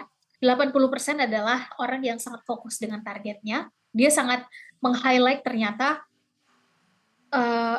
lebih dari setengahnya itu hanya punya satu target besar per tahun. Kalau mau dikecilkan per tahun, apalagi kalau kita mau zoom out. Satu target per tahun kalau kita zoom out berarti bayangkan kalau dalam hidupnya itu pasti otomatis hanya ada satu RKU, nggak ada dua, nggak ada tiga, nggak ada. Kalau udah ada 2 dan 3 otomatis nanti ketika dipecah ke periode yang lebih kecil per 5 tahun, per 1 tahun, ini pasti akan hilang fokusnya. Dan kalau fokusnya udah hilang, dia nggak powerful lagi teman-teman. Bayangkan kita punya kaca pembesar, kita taruh nih di bawah sinar matahari, terus di bawahnya kita taruh kertas. Itu energinya, energi dari matahari, energi panasnya itu kekumpul dan akhirnya kertasnya bisa terbakar karena fokus. Tapi kalau misalnya nggak fokus, ya udah panas sih, tapi ya udah panas. Kecuali di negara-negara tertentu ya, yang kita bisa lihat di video-video belakangan ini yang ternyata panasnya bisa membuat telur matang misalnya dan seterusnya. Tapi yang poin yang pengen saya sampaikan adalah fokus itu ternyata menjadi salah satu persamaan kebiasaan atau pola atau frame habit orang-orang yang sukses, teman-teman. Ini sangat spesifik dan sangat ketat. Satu target per tahun. Mungkin ada sebagian kita yang 2 dan 3. Ketika teman-teman memutuskan itu, sekali lagi bukan tentang benar salah, berarti bersiaplah untuk membagi fokus itu. Misalnya fokus kita 100%, ya udah berarti kita bagi. Atau ada manajemen waktu nanti. Dan manajemen waktu itu yang akan membuat saat mengeksekusinya nanti jadi terbelah kemaksimalannya dan periodenya. Saya percepat, 88% adalah mereka yang terus belajar, salah satunya adalah dengan cara membaca. Zaman sekarang belajar ada banyak sekali caranya, teman-teman. Saya yakin akan ada satu sesi khusus nanti dengan Kang El, cara belajar itu di zaman sekarang sangat bisa efektif. 81% adalah mereka yang mengontrol pikiran mereka. Karena tadi di awal kita bahas tentang pikiran dan bagaimana otak itu bekerja, jadi saya nggak perpanjang di sini. Karena ini bagian yang sangat bisa kita kontrol.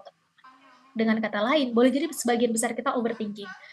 Tapi ternyata overthinking itu justru berkebalikan dari kebiasaan orang-orang sukses. Menurut penelitian ini ya, dengan kata lain, fokus atau menjaga endurance itu adalah salah satunya menjaga 4 hal ini. Kita cukup sadar menghabiskan waktu kita kemana, kita cukup mungkin sesekali ya kita mulai nggak konsisten karena kita udah stuck nih, bingung kita mau melakukan apa lagi karena kayaknya jalannya udah ketutup misalnya gitu ya. Mari kita mulai belajar lagi growth mindset. Jangan-jangan kita mainnya kurang jauh, jangan-jangan kita pikniknya masih di situ-situ aja.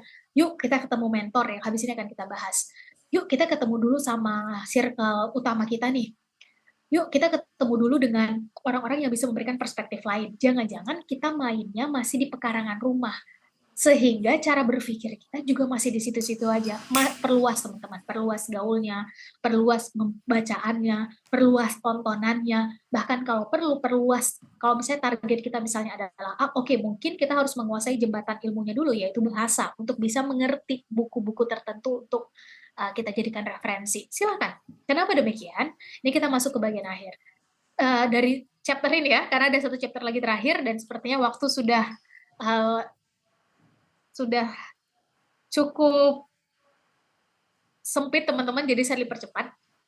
Sehingga kalau memang life mapping kita berdasarkan usia Rasulullah gitu ya, yang saya ambil, yang saya tarik, maka 0-15 tahun itu adalah bagian kita untuk membentuk karakter, bangun karakter. Ini masa pengasuhan Rasulullah teman-teman. Dan kalau mau ditarik dalam ilmu psikologi, saya bukan orang yang berkapasitas untuk menyampaikannya, tapi saya mempelajari itu juga karena tertarik dengan ternyata ini semua kalau di pola ada polanya teman-teman. Maka ini adalah memang masa-masanya pondasi itu dibentuk. Habis ini kita akan bahas sedikit, dan yang lebih menarik adalah di usia 15-40 tahun ini memang masa-masanya kita ditempa, masa-masa kita berdarah-darah, mau fasenya masih sendiri, single, mau fasenya udah menikah dan udah punya pasangan, mau fasenya adalah sebagai orang tua, ini adalah fasenya kita membangun kapasitas diri teman-teman. Dan di atas 40 tahun ini adalah summit reaching. Ini harusnya udah bicara tentang kebermanfaatan beyond ourselves. Yang kalau kita bicara tentang kisah hidup Rasulullah, ini adalah ketika Nabi Muhammad menerima wahyu dan menjalankan risalah. Ini udah bukan lagi tentang dirinya, tapi bagaimana kira-kira kehadiran dan semua privilege yang ada pada dirinya itu sudah sangat layak, dirinya sudah sangat layak untuk menyebarkan risalah, untuk memberikan kebermanfaatan. Dan saya percepat, ketika bicara 0 sampai 15 tahun, ini saya ke sini dulu, maka ini adalah masa-masanya memang kita semua dibentuk karakternya. Di usia sampai 7 tahun, saya harus akui ini adalah peran orang tua sangat penting. Beberapa teori atau sumber saya membacanya adalah sampai usia 14 tahun orang tua masih sangat punya peran yang tidak tergantikan, tapi ternyata akhlak kalau dalam bahasanya kita orang Islam ini adalah buah. Kalau kita umpamakan pohon, maka akarnya adalah akidah. Ini kalau udah bicara akar kan sesuatu yang mungkin nggak terlihat, tapi justru pondasinya ada di situ. Sehingga make sense ketika kita melihat bagaimana Luqman mengajari anaknya. Ini bicara tentang sesuatu yang sangat basic, yang ini adalah tugas dan peran orang tua, tauhid, akidah. Kemudian masuk ke syarat, sehingga wajar di usia ini, tentang usia ini juga, ketika bicara syariat, ketika anak nggak sholat, udah mulai ada punishment-nya, mulai syariat. Karena ternyata ketika kita bicara, oke, idealnya begini, tapi syariatnya tidak dijalankan, ini sesuatu yang ada gap yang besar. Dan hari ini itu jadi trending, itu jadi sesuatu yang kayaknya dinormalisasi oleh sebahagian kelompok. Ya udah, yang penting kan sesuatu yang kita yakini, sesuatu yang kita tahu bahwa kebenarannya seperti ini. Toh pada akhirnya mereka yang mengerjakan syariat misalnya itu hanya menjadi rutinitas saja, tapi sebetulnya nggak memahami apa esensinya. Misalnya begitu, maka hold on, itu adalah batang sebelum kita sampai pada karakter. Maka ini menjadi tanggung jawab kita untuk juga bertanya ada apa dan kenapa syariat itu muncul, sehingga nggak ujuk-ujuk atau nggak tiba-tiba kita langsung belajar bagaimana caranya, tapi kenapa kita harus sholat, kenapa kita harus melakukan A, kenapa kita harus meyakini A, B, dan C, sehingga pada akhirnya itu menjadi bagian dari diri kita. Akhlak mau dibawa ke timur ataupun barat, mau ke utara maupun selatan, dia adalah menjadi bagian dari karakter yang tidak terpisahkan. Mau tawarannya 1 juta sampai 1 triliun atas mau ditukar misalnya dengan value atau RKU teman-teman tahu bahwa ini sesuatu yang sudah menjadi buah.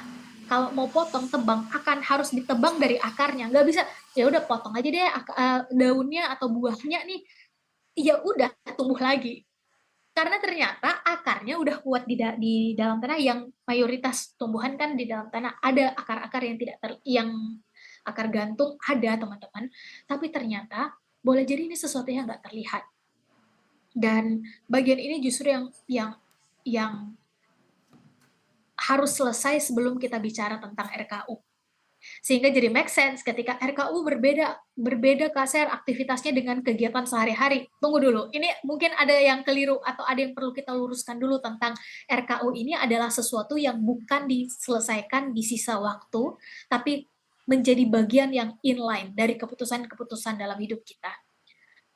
Ini sehingga ketika kembali ke sini, jadi sangat relevan ketika Nabi Muhammad itu ya diutus untuk menyempurnakan akhlak, karena dia menjadi karakter adalah akhlak, dia menjadi karakter yang untuk sampai ke sini kita harus bicara dulu tentang akar dan batangnya. Saya percepat, sedangkan untuk capacity building, teman-teman, ini kan adalah tentang kemampuan, kecakapan, butuh jam terbang, kesanggupan individu dalam menghadapi sesuatu yang akan kita dalami nanti di chapter 3, tapi intinya kapasitas diri itu mau nggak mau dibangunnya di atas karakter.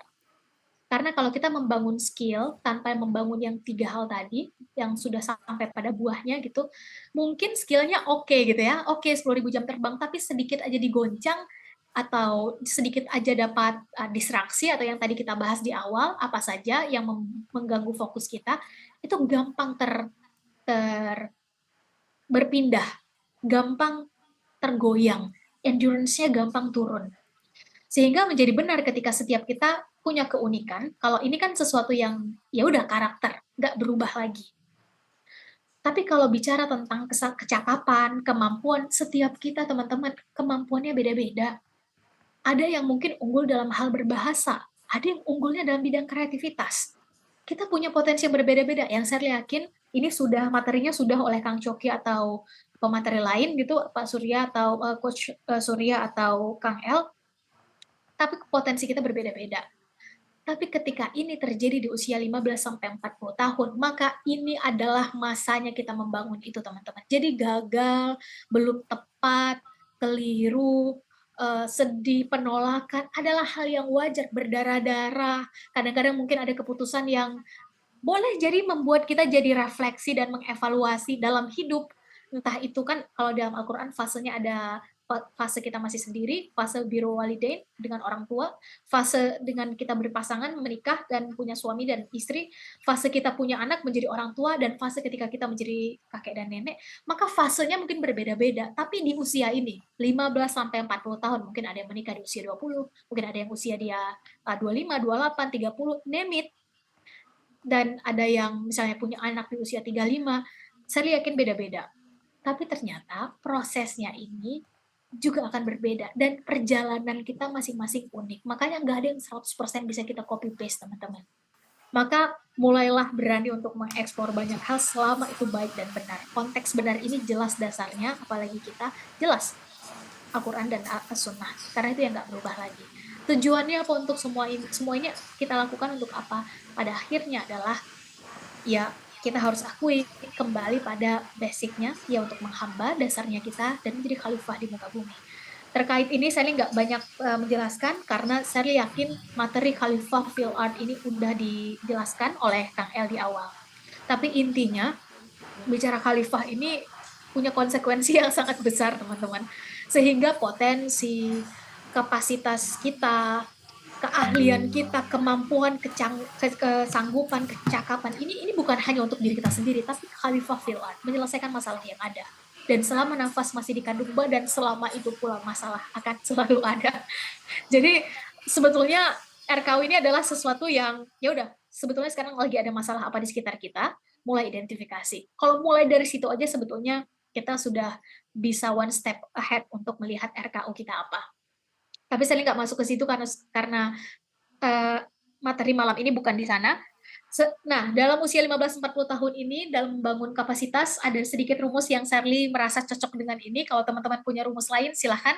Kalau merasa cocok dengan ini, ya monggo silahkan dipakai. Tapi kalau ternyata teman-teman belum cocok, jangan menyerah. Setiap kita boleh jadi punya frame yang berbeda-beda. FOL sama dengan FOR dan plus FOE. FOL sama dengan for plus FOE. Frame FOL adalah frame of life, cara pandang kita dalam hidup, teman-teman. Itu adalah akumulasi dari referensi yang kita miliki dan pengalaman yang sudah kita punya. Jadi kalau ada, mungkin Sherly ya, mungkin dalam ini bisa jadi Sherly refleksi dan kontemplasi ke diri Sherly sendiri. Boleh jadi ada kalanya kita kayaknya udah mau nyerah deh. Kayaknya kalau kita nih kayaknya kita mau putar arah deh. Kayaknya kita nggak cocok dari sini. Dan ada orang yang udah yakin banget, maka cek dua hal ini. Referensinya apa? Referensi dia misalnya, wah ternyata bacaannya udah sampai kemana gitu ya, ternyata kita masih di sini-sini aja. Wah ternyata bacaan dia udah di tingkat mana, ternyata kita masih cenderung buku atau tontonan yang gimana misalnya gitu. Dan yang kedua adalah pengalaman. Pengalaman hidupnya udah seperti apa? Cek apa saja keputusan-keputusan besar dalam hidup yang sudah pernah diambil, dan itulah yang akhirnya mengajarkan dan membuat cara pandangnya menjadi ke titik itu. Dengan pola atau framework seperti ini, kita nggak akan gampang untuk menjudge atau menghukumi seseorang, teman-teman. Wah, dia udah pasti salah. Wah, dia keliru nih. Tunggu, kenapa dia bisa punya cara pandang kayak gitu? Kira-kira bacaannya udah sampai mana? Kira-kira selama ini apa yang dia baca, lihat, tonton, dan dengar, lingkungannya saat ini seperti apa, misalnya ya. Atau yang kedua, kira-kira sekarang ada di fase hidup seperti apa, pengalaman dia dalam menjalani hidup kira-kira kayak gimana. Jangan-jangan beberapa waktu yang lalu ada yang menyebutkan, Kak, kita tuh udah mau membuat sebuah perubahan atau gebrakan, tapi kayaknya orang-orang di sekitar kita nggak setuju, padahal sangat bisa dipertanggungjawabkan, actionable, impactful, bisa udah dapat semua tuh poinnya. Tunggu, mungkin kan bisa jadi ya kita bikin what if, ada banyak what if. Bisa jadi orang-orang sekitarmu pikniknya kurang jauh. Mungkin kamu udah jadi ikan besar di akuarium yang kecil. Coba deh, referensinya diperluas. Referensi pertemanannya mungkin harus masuk elite circle mungkin. Bacaannya boleh jadi diperluas. Mungkin selama ini yang bacaannya ada di titik tertentu, yuk coba lihat buku-buku di luar sana atau kitab-kitab yang menggunakan bahasa lain. Boleh jadi referensinya jauh lebih luas lagi dalam melihat satu perkara. Jangan-jangan mentornya udah cenderung itu aja. Gimana kalau kita lihat dari referensinya dalam mengambil sudut pandang? Nah, dalam hal ini, ketika kita bicara kayak begini, otomatis kapasitas diri akan terus bertambah dan bagaimana caranya konkretnya, at least ini bare minimum, miliki cara pandang hidup yang benar dan konteksnya nggak cukup baik aja, harus sampai benar. Dan benar ini tadi kita sudah sempat bahas, benar itu nggak mau di timur maupun barat, ini benar ini integritas ya integritas. Sesuatu yang nggak berubah lagi. Dan dalam Islam kita sama-sama sepakat bahwa sesuatu yang nggak berubah lagi bahkan dijaga adalah ya sumber kebenaran itu Al-Quran dan Al-Hadis. Hadapi kesulitan ketika ada, nggak usah pakai drama menghadapinya. Ya udah, ini adalah kesulitan, tantangan, kita anggap sebagai sesuatu yang challenge, yang men-challenge kita. Salah satunya adalah men-challenge seberapa serius kita dengan target atau RKU kita. Bukan melakukan pembenaran, ya sulit nih kayaknya, udah nggak bisa nih. Padahal justru tantangan itulah yang akan meningkatkan kapasitas kita. Jadi kesulitan hadapi, mari berteman dengan kegagalan, kesulitan, diomongin orang, berbeda sendiri, karena justru itulah yang akan meningkatkan dan membangun kapasitas diri kita, teman-teman. Dan ketika sudah berisi, sudah semakin, kalau tadi bahasanya Kang El adalah sudah semakin punya posisi, sudah semakin berilmu, sudah semakin kalau konteksnya finansial sudah semakin mapan, sudah semakin baiklah posisinya, justru semakin padi berisi semakin merunduk. Itu hukum alam capacity building. Itu tanda bahwa oh ini orang memang pintar. Karena dia tidak seolah-olah pintar. Kalau udah seolah-olah pintar dan pengen menunjukkan dirinya pintar, berarti dia nggak pintar. Ibaratnya gini, orang kaya yang beneran kaya, teman-teman, itu biasanya kecenderungannya dia udah nggak show off lagi. Ya udah, itu memang keseharian saya. Misalnya menggunakan mobil kayak begitu ya nggak perlu show off juga. Orang yang misalnya dia memang beneran punya posisi yang top level of topnya top misalnya gitu, best of the best misalnya gitu. Ya udah, dia nggak butuh dipuja-puji sanjung-sanjung berlebihan lagi. Ya udah, apalagi ketika posisi dan jabatan itu bukan menjadi akhir dari tujuan atau RKU-nya atau goal-nya. Justru itu menjadi senjata dia untuk melakukan sesuatu yang lebih besar, kebermanfaatannya, impact-nya, dan jauh lebih sustain. Jadi semakin merunduk. Saya lanjut dulu ya, percepat ya. Dan sesudah 40 tahun ini sampai reaching. Dan ini menarik sekali ketika kita melihat Sally mengambil ini satu ayat yang Sally sangat senang dan merasa relate dengan ayat ini karena kita jadi punya timeline untuk hidup kita masing-masing. Sehingga sesudah 40 tahun kita udah bicara tentang gimana nih manfaat kita ke orang-orang sekitar kita. Bagaimana kita bisa memberikan kontribusi dari potensi terbaik kita. Dan potensi terbaik itu nggak dari lahir, teman-teman. Dia harus diasah. Saya yakin Kang Coki udah membahas ini, bakat potensi itu tetap harus dilatih, dan proses inilah di capacity building inilah kita ya harus berdarah-darah. Jadi kalau memang berat sekarang, aduh kok kita di tempat kerja nggak naik level ya, kok kita begini-gini terus ya, saya pengen bilang selamat, ini waktunya kita meningkatkan kapasitas kita, teman-teman. Karena memang nanti sesudah usia 40 tahun ini adalah waktunya kita summit reaching. Jadi kalau usia di atas 40 tahun, sekali lagi bukan benar salah, tapi di usia 40 tahun sesudah 40 tahun kita baru mencoba-coba sesuatu, pertanyaannya adalah kira-kira di usia 15 sampai 40 tahunnya kemana aja dihabiskan? Dalam hal ini sekali lagi, kalaupun mau ada yang dilakukan perubahan baik, tentu saja masih bisa, nggak ada batasan.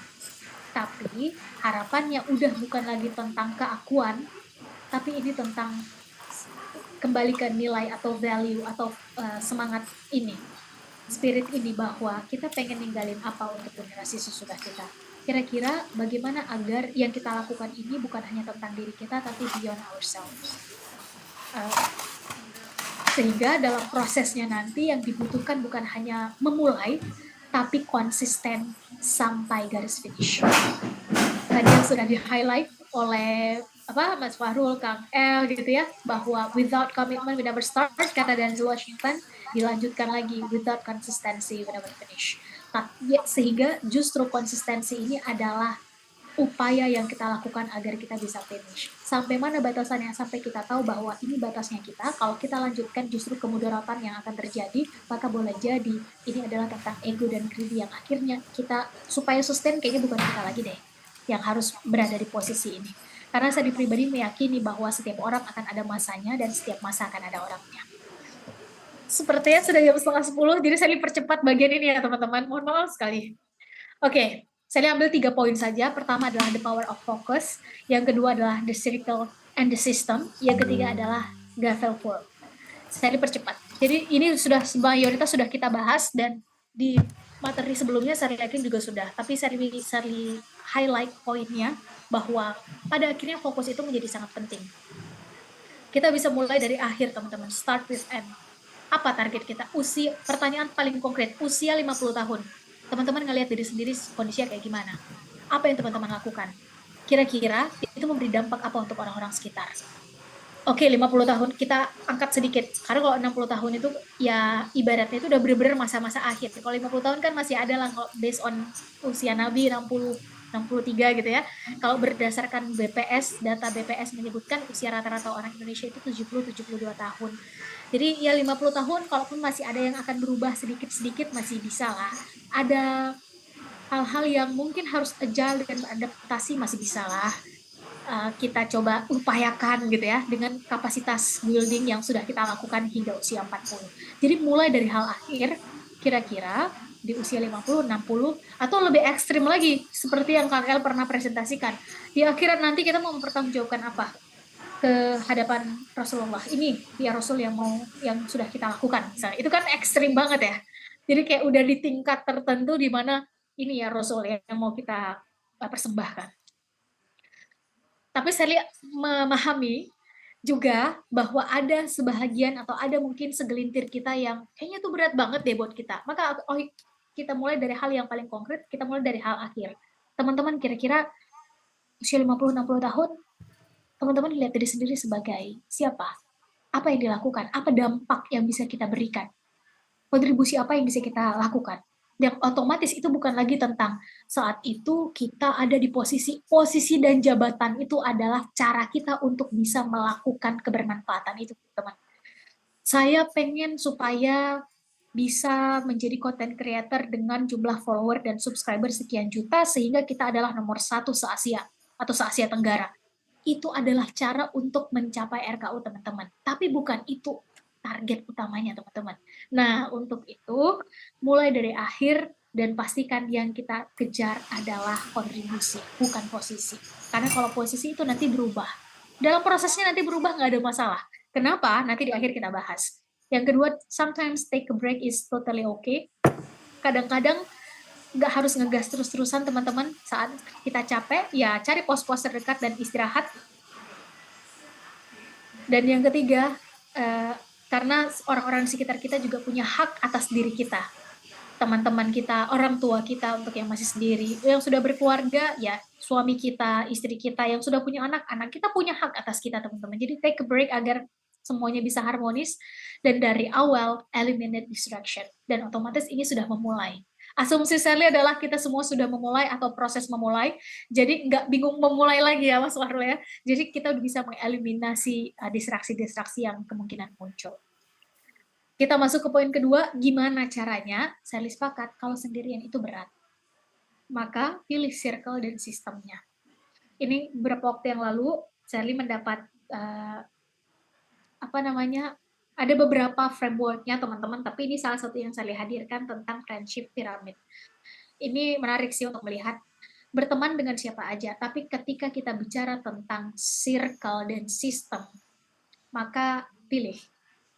Nabi Muhammad SAW itu berbuat baik berteman dengan siapa aja, tapi cek ketika di posisi-posisi krusial dan penting atau mengambil keputusan penting dalam hidup atau hal-hal yang sifatnya butuh pertimbangan yang dampaknya besar, cek orang-orang yang didatangin, sahabat yang akan dimintai insight, percayalah itu orangnya itu aja. Kurang lebih ada sekitar 40 orang. Nanti Kang El yang akan memperbaiki dan mendetailkan. Tapi bayangkan setingkat Nabi aja memilih teman-teman, circle pertamanya itu dipilih. Berteman dengan siapa, berbuat baik dengan siapa saja. Dalam hal ini bahkan dengan yang berbeda keyakinan juga kita berbuat baik. Tapi kalau bicara tentang intimate friends, close friends, sudah masuk nih di piramida pertama yang paling atas yang warna merah, dan kedua ternyata ini ada saringannya teman-teman. Environment itu menjadi penting karena cara terbaik untuk melihat karakter seseorang itu bukan dari sosial media atau kita ketemu dalam 1-2 jam. Cara terbaik untuk melihatnya adalah cek dengan siapa dia bergaul secara dekat, secara intimate. Kawan-kawan dekatnya siapa yang kalau ngobrol nyambung nih. Yang kalau menghabiskan waktu berlama-lama kayaknya irisannya besar. Atau bahkan ketemunya mungkin nggak lama, tapi ketika ketemu itu nggak butuh effort yang besar untuk kita udah sama-sama tahu nilai kita di mana, cuma medan juangnya berbeda. Ini adalah sosial kontrol yang menurut Sally perlu, kalau kita udah punya, Sally pengen bilang selamat, perlu dijaga, tapi kalau belum punya, semoga proses kita di elite circle ini segera menemukan sosial kontrol ini. Mentor sama pentingnya circle dan sistem ini karena ada kalanya apalagi di masa-masa capacity building tadi kadang-kadang kita terbentur, kadang-kadang kita bingung karena udah stuck dengan segala cara dan upaya, kadang-kadang kita juga nggak tahu gitu. Maka mentor ini yang akan memberikan perspektif yang kadang-kadang kita nggak tahu atau referensinya jadi diperluas karena sudut pandangnya sudah lebih luas.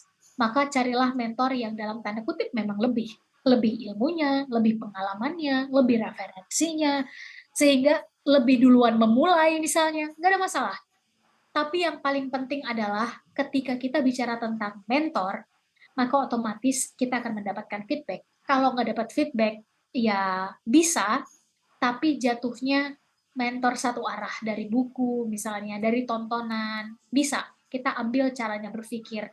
Tapi ada kalanya namanya kita sedang membangun kapasitas, namanya kita anak muda naik turun semangat. Kita butuh untuk mendapatkan asupan energi atau asupan sudut pandang dari mentor, teman-teman. Nah, bagi Shirley pribadi, mentor itu adalah dia yang kita bisa mendapatkan feedback darinya. Sehingga kalau salah, mentor ini akan ngasih tahu, share, kamu keliru. Kalau pakai jalan ini, kamu akan sedikit effortnya 4 kali lipat lebih lama atau lebih berat dibandingkan kamu pakai jalan ini.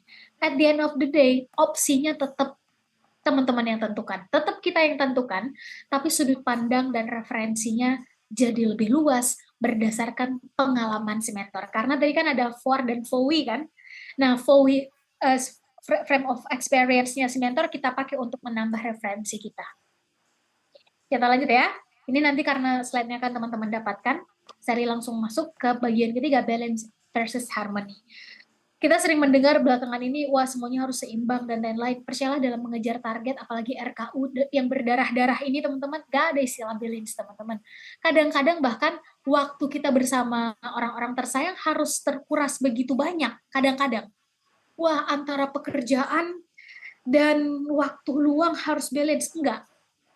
Kadang-kadang, kalau sekarang saya udah cukup yakin ya, nanti kita boleh berdiskusi. Kadang-kadang di tengah waktu kita bersama keluarga, kita juga masih kepikiran dengan RKU kita. Maka make it harmony. Bikin itu jadi harmonis. Bahwa ketika kita memang harus melakukan A, ya udah kita lakukan A, dan ketika di tengah melakukan A masih ada tersisih B, komunikasikan bahwa kita masih harus melakukan B. Sehingga ibaratnya kalau balance itu adalah waktunya olahraga, kita harus olahraga. Tapi kadang-kadang ada kalanya realitas memaksa kita olahraganya nggak harus pagi, kadang-kadang harus malam.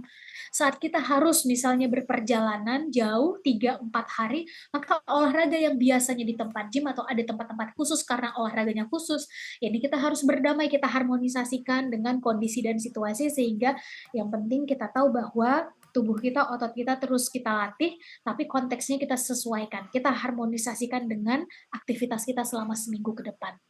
Sehingga proses agile dan beradaptasi dengan segala perubahan yang terjadi, teman-teman, entah itu aktivitas, kondisi, situasi, fase hidup, ini nggak akan membuat RKU kita berubah.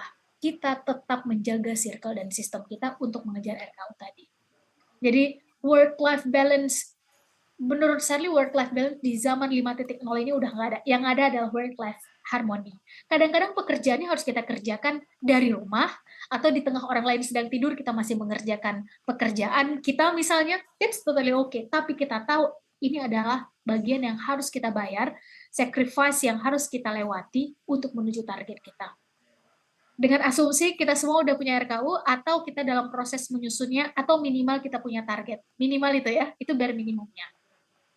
Terakhir untuk malam ini adalah jadi menjaga konsisten atau endurance. Sally, setidaknya ini cocok di Sally menggunakan Gavel form. Secara cepat, G-nya adalah kita punya goal atau punya visi dalam konteks ini, kita perpanjang dan kita perdalam menjadi rencana kontribusi unggulan atau RKU. Itu adalah ranahnya, saya yakin sudah dibahas di awal, tapi kalau ingin memperdalam nanti akan ada Kang El yang akan memperdalam itu di sesi akhir sepertinya. Yang kedua adalah RKU hanya akan menjadi hitam di atas putih kalau hanya sekedar ide dan gagasan, teman-teman. Let's do it. Ayo lakukan. Dan nggak perlu sempurna dulu di awal. Nggak perlu. Yang penting do it first, pelan-pelan kita lakukan. Pelan-pelan kita sempurnakan. Karena ide, gagasan, dan action itu ada di tahap yang berbeda. Kita nggak pernah tahu yang mana yang works, yang mana yang nggak works, kalau kita nggak melakukan. Sekalipun demikian, tetap harus ada hal-hal yang dari awal udah ada preventifnya nih, harus ada dong. Itu tanda bahwa kita bersiap dengan situasi. Itu saya pikir tetap harus ada. Tapi ketika kita merancang sesuatu dan tunggu sempurna dulu baru melakukan, hold on, kita nggak pernah bisa ngerem waktu, teman-teman. Waktu terus berjalan, siap atau nggak siap. Jadi instead of waktu terus berjalan dan kita juga nggak tahu mana yang jalan, mana yang enggak, do it first. Pelan-pelan kita akan tahu pada akhirnya ini bentuknya akan seperti apa.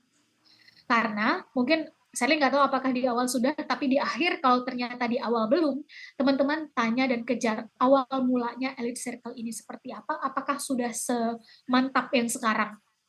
Nanti itu ranah dari kapasitasnya Kang El untuk menjelaskan, tapi ternyata action itu menjadi pembeda antara mereka yang bermimpi dan berangan-angan dan mereka yang mau membayar itu. Kita lanjut, dan fleksibel dengan segala perubahan yang terjadi, karena everything changes. Semua hal berubah, yang nggak berubah ya perubahan itu sendiri, teman-teman. Kecuali value kita, nilai. Jadi kalau urusan nilai dari RKU kita, itu dipegang teman-teman sekuat-kuatnya, tapi urusan cara, strategi, ikuti zamannya. Karena setiap zaman, strategi dan caranya pun berbeda-beda. Sempat saya teringat satu diskusi ketika mengikuti kelas Elite Circle ini, ada satu diskusi di kelasnya adalah, kalau Nabi Muhammad SAW atau zaman 5.0 ini sudah ada di zaman Rasul, teman-teman, kebayang nggak bagaimana risalah Islam itu tersebar ke seluruh dunia? Wah, kita bukan bikin konten di platform tertentu, teman-teman. Caranya mungkin bukan, jadi banyak what if gitu ya. Gimana kalau, karena ternyata sekarang zamannya semakin kompleks, sudah muncul IoT, sudah muncul dan lain-lain, AI dengan segala search engine-nya gitu ya, dan semua itu ternyata masih bayi dari perkembangan yang akan terjadi dalam 15 sampai 20 tahun ke depan. Itu artinya ketika perubahan itu akan terus terjadi, maka esensi dari RKU atau value dari RKU, target kita boleh jadi nggak berubah. Spiritnya masih sama, tapi caranya akan mengikuti perkembangan zaman. Sehingga wajar seorang bijak menyebutkan, didiklah anakmu bukan untuk bertahan di zamanmu, didiklah anakmu untuk jadi pemenang di zamannya nanti. Jadi lanjut, E-nya adalah setelah kita lakukan, mulai fleksibel, mulai kelihatan nih hasilnya, beranilah untuk mengevaluasi, track the progress. Ada yang kayaknya nggak cocok untuk dilakukan dan diteruskan, beranilah untuk memperbaiki dan mengakui. Legowo dan berbesar hatilah untuk mengakui kalau memang ada yang lebih baik. Karena kalau enggak, maka boleh jadi sesuatu yang diawali baik tidak diakhiri sebagaimana mestinya. Yang tadi sempat disampaikan oleh Kang El, karena ada ego-ego yang dipertahankan. Dan harus diakui itu semua menjadi bagian dari kita, insan manusia kan gitu ya, ego adalah bagian dari kita. Terakhir, yang baik tentu diteruskan, dan terakhir adalah, ini bagian yang saya pikir mungkin terakhir, tapi justru bagian ini yang kadang kita berpikir, kayaknya ini nih yang paling pas, rencananya udah kita susun sedemikian rupa, tapi ternyata rencana kita itu nggak ada apa-apanya, teman-teman.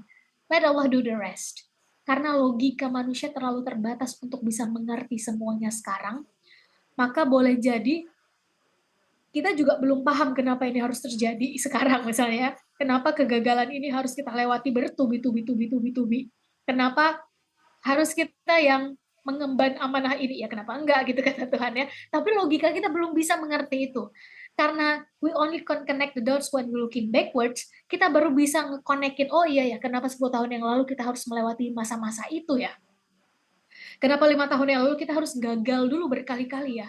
Kenapa 2 tahun yang lalu kita dikasih amanah itu ya? Kenapa kita sempat mengalami kondisi di mana kita hampir mau menyerah dulu, tapi didatangkan Tuhan lewat alam mendatangkan orang bernama X untuk memberikan perspektif X ya, misalnya gitu ya. Ternyata maksudnya tuh ini ya, kita baru bisa nge-connect-in itu kan ketika sudah berlalu, bukan saat kita melihat masa depan. Maka setelah kita berusaha, ikhtiarnya udah maksimal, doanya udah maksimal, maka serahkan ke Sang Maha Sutradara, karena dialah yang lebih tahu mana yang baik untuk kita dan mana yang buruk. Karena boleh jadi kita menyukai satu hal, udah kita susun, rancang sedemikian rupa, bukan itu yang terbaik untuk kita. And then vice versa, demikian juga sebaliknya. Boleh jadi kita gak suka Tuhan, gak mau, pokoknya kita menghindari bagian itu, ternyata justru itu yang terbaik untuk kita, yang harus kita lewati untuk menuju dan sampai pada titik target, visi, goal, dan RKU kita nanti. Pengetahuan manusia terbatas sekali, teman-teman. Apalagi logika manusia, terbatas banget. Maka boleh jadi ada hal-hal yang kita belum ngerti juga kenapa, tapi selama dari awal basic yang tadi, yang akarnya, batangnya, dan bagian buahnya itu, karakternya, akhlaknya itu sudah tepat, kita berusaha untuk mengarahkan ke sana, maka dipertemukan dengan siapa, kondisi dan situasinya seperti apa, maka justru bagian itu yang akan membangun kapasitas diri kita dan semakin kuat, karena gak ada pelaut handal yang keluar dari ombak yang biasa-biasa saja, dan gak ada pilot profesional yang tidak melewati sekian puluh ribu jumlah tertentu jam terbang, pasti sudah melewati itu.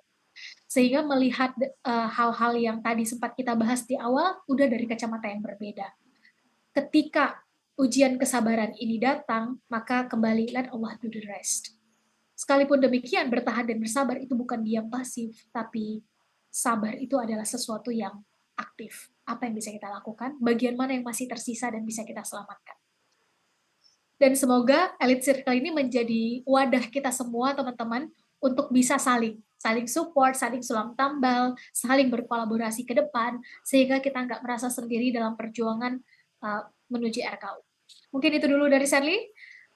Di sisa waktu yang ada, semoga masih ada, harapan Sherly adalah bisa berdiskusi lebih banyak. Sherly serahkan dulu kepada Mas Fahrul ya, tadi ya, moderator. Ya, Masya Allah, luar biasa materi yang baru saja disampaikan oleh Mbak Sherly An-Nafita. Banyak poin yang benar-benar menyentuh kita malam ini, terutama alasan mengapa fokus sering sulit dijaga, mulai dari tadi tsunami informasi, kebiasaan multitasking, hingga sering membandingkan diri dengan orang lain. Nah, Mbak Sherly juga menekankan bahwa karakter adalah akumulasi habit yang dilakukan secara konsisten. Nah, jadi apa yang kita biasakan setiap hari akan menentukan sejauh mana kita melangkah. Selain itu ada konsep grit tadi Mbak ya, dan growth mindset tadi sangat relevan untuk menghadapi tantangan hidup dengan semangat belajar dan tidak menyerah. Baik teman-teman, tanpa berlama-lama lagi, mungkin Mbak Sherly masih ada waktu Mbak untuk kita tanya jawab gitu, diskusi. Boleh, masih ya, ada. Kira-kira sekitar 15 menit Mbak ya.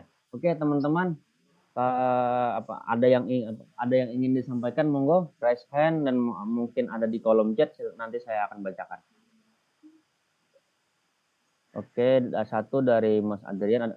Ada lagi yang lain? Oke, Mbak Melani. Oke, monggo Mas Adrian terlebih dahulu. Dipersilahkan. Bismillahirrahmanirrahim. Assalamualaikum warahmatullahi wabarakatuh. Warahmatullahi wabarakatuh. Terima kasih Pak Shirley ya. Terima kasih banyak. Ini mohon maaf lagi ada kegiatan pengamanan. Jadi ya mungkin ya ginilah. Mungkin kalau ribut ya mohon maaf teman-teman juga yang lainnya. Jadi baik langsung saja untuk mempersingkat waktu. Jadi Mbak Shirley, saya tuh kemarin tuh kan semalam itu udah nonton juga terkait power ya, yang dimana itu ada kekuasaan juga, terus kekayaan, terus juga keilmuan ya tentang ilmu, dan terakhir itu popularitas. Nah, pertanyaan saya sebagai anggota Polri nih ya Kak Shirley, jadi kayak sesuatu itu pasti terbatas gitu kan. Jadi saya bertanya nih tentang popularitas, yang dimana emang zaman sekarang juga tuh emang sangat dibutuhkan ya untuk apapun itulah, untuk berdakwah itu kan, dan kami kenal dengan Kak Shirley juga tentu lewat sosial media ya, terutama gitu. Jadi gimana nih Kak supaya pembahasan saya di ini yang sedang saya bahas ini kan tentang kriminalitas. Saya suka gitu kan terkait isu kriminalitas yang dikaitkan dengan ya latar belakang saya di pesantren ya, dengan cahaya Al-Qur'an gitu. Kira-kira untuk kalau menurut saya pribadi itu bagus gitu kan, untuk sesuai dengan RKU saya yang nantinya akan terjun ke dunia politik di setelah ini kan. Jadi mungkin boleh Kak sharing gitu apa mungkin yang terbaik untuk zaman sekarang, dan sebagai profesi saya yang sekarang juga apa nih yang terbaik gitu untuk yang perlu dibahas untuk umat juga dan generasi mendatang. Terima kasih Kak. Oke, terima kasih Mas Adrian. Mungkin dijawab dulu apa langsung ke Mbak Melani, Mbak Shirley? Boleh langsung, nanti sekalian saya jawab. Siap, silakan Mbak Melani Yulia Syanggi. Baik Kak, terima kasih atas waktu yang diberikan. Masya Allah sekali ya, materi yang disampaikan Kak Shirley tadi sangat membuka pikiran. Nah, yang mau saya tanyakan adalah terkait tentang saat kita berjalan menuju cita-cita kita, sedang kita berjalan, berjuang untuk mencapai apa yang sedang kita impikan, terkadang emang ada rasa lelah gitu ya, Kak. Kita butuh istirahat, mengatur ulang strategi, mengisi ulang semangat kita. Nah, namun terkadang juga itu kita rasa lelah itu sebenarnya rasanya itu bukan hanya terjadi karena memang kita butuh istirahat, tapi karena kita malas atau takut untuk melangkah ke depannya lagi gitu. Nah, sebenarnya tapi kadang itu kita sulit membedakan antara sebenarnya saya ini itu butuh berhenti memang karena saya sedang lelah, butuh mengubah strategi dan mengisi semangat, atau karena ini alasan yang saya buat-buat gitu. Nah, apa indikator yang membedakan antara kita itu butuh istirahat, butuh berhenti sejenak, emang karena kita butuh, dan atau itu karena kita yang mencari-cari alasan. Terima kasih, Kak Shirley. Oke, terima kasih kepada Mbak Melani. Mungkin saya bacakan dulu ya, ada satu pertanyaan dari Mas Tahrir Oji. Nah, jadi perjuangan berat seperti apa nih yang telah Mbak Shirley lalui sehingga mencapai pada posisi dan kapasitas seperti ini? Hal apa yang mungkin kakak bisa terus yakin dan konsisten? Nah, mungkin itu ada 3 pertanyaan tadi Mbak. Pertama tadi dari Mas Adrian tentang yang apa namanya, yang pas itu nah dengan apa namanya dikaitkan dengan profesinya sekarang, dan Mbak Melani tadi yang membedakan antara lelah dan mungkin bisa Mbak ya putar arah kayak gitu, mungkin seperti itu. Mungkin ini ada lagi dari Mbak Gaida, bisa ditampung lagi Mbak Shirley, boleh? Boleh, satu lagi ya. Oke, satu lagi nih terakhir ya dari Mbak Gaida, silakan Mbak. Ya, terima kasih Kak sebelumnya untuk materi-materinya. Yang langsung aja mau Gaida tanyain, kan kita diri sendiri itu punya pribadi dan project masing-masing gitu. Dan dalam perjalanannya kan kita juga butuh, kita kan bukan superhuman gitu. Butuh mungkin orang-orang tim yang bisa ngebantu dalam proyek tersebut. Gimana mungkin dari Kalsel sendiri gimana mengkualifikasi tim atau ya orang-orang di sekitar kita untuk membantu dalam proyek kita ke depannya gitu. Mungkin itu aja. Terima kasih, Kak. Oke, langsung saja dipersilakan kepada Mbak Sherly untuk menjawab. Terima kasih. Keren sih pertanyaannya. Semoga bisa terjawab semua di sisa waktu yang ada, tapi saya coba efektifkan. Yang pertama adalah dari Bang Andrian ya. Sherly mendapati bahwa betul konten itu sekarang masuk begitu cepat ke mindset kita semua, mayoritas, nggak semua. Dan ketika posisinya Bang Adrian sekarang juga ada di dalam tanda kutip secara spesifik, saya nggak tahu posisinya sebagai apa, tapi harus diakui otomatis perannya adalah akan sangat dilihat oleh masyarakat, tapi justru itulah yang unik. Nah, berhubungan dengan kriminalitas, tapi juga ada basic atau Al-Quran. Kan saya juga beberapa waktu lalu juga ngelihat konten-konten kan, karena yang ditanya adalah apa yang harus dibahas kan gitu ya, Bang ya. Kira-kira. Maka kalau Sherly, pandangan ya, kan ini terbatas, Bang Adrian yang jauh lebih tahu. Tapi kalau Sherly, kata kuncinya adalah relate dan relevan.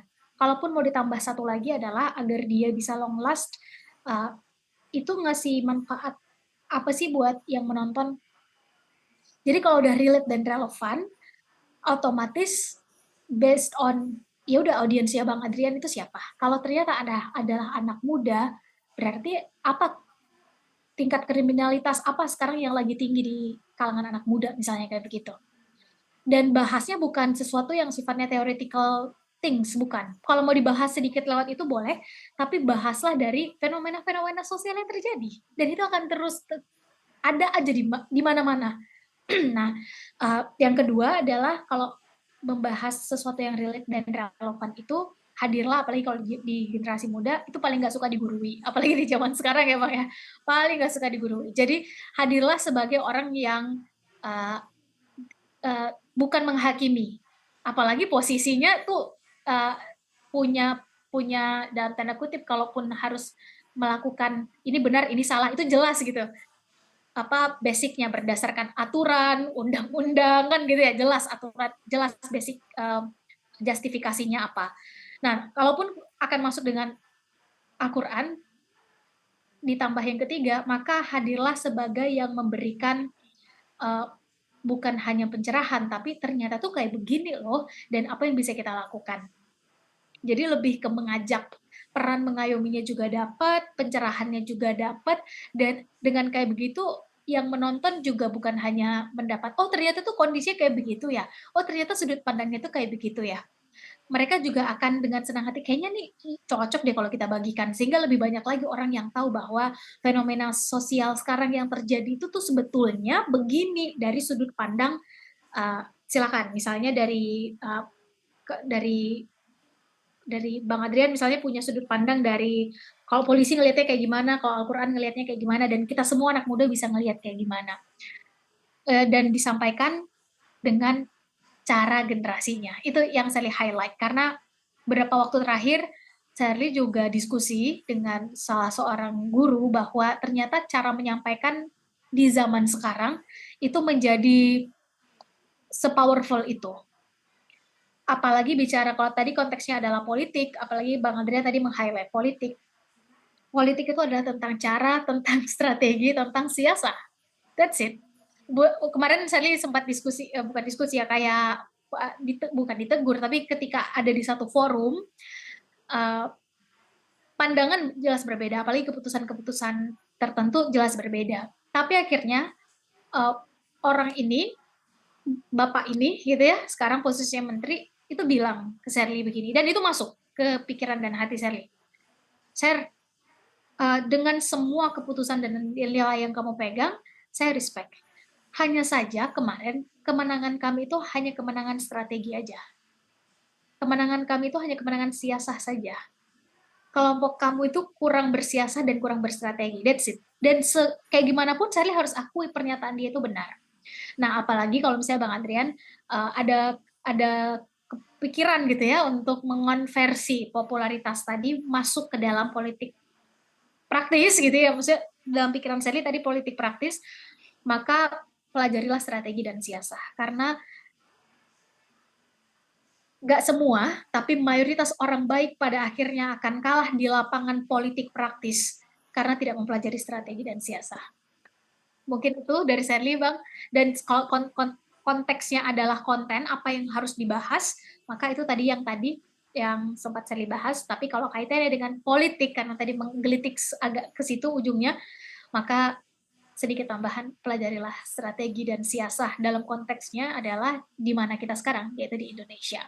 Nanti akan ketahuan, nanti akan terbagi itu mana yang ini lebih mendekatkan ke mudarat, ya ini lebih mendekatkan ke manfaat dan sesuai dengan RKU kita dan seterusnya. Itu kayaknya Kang El akan jauh lebih pas untuk menjelaskan itu. Bang Adrian ya. Terima kasih banyak Kak, terima kasih banyak. Syukran.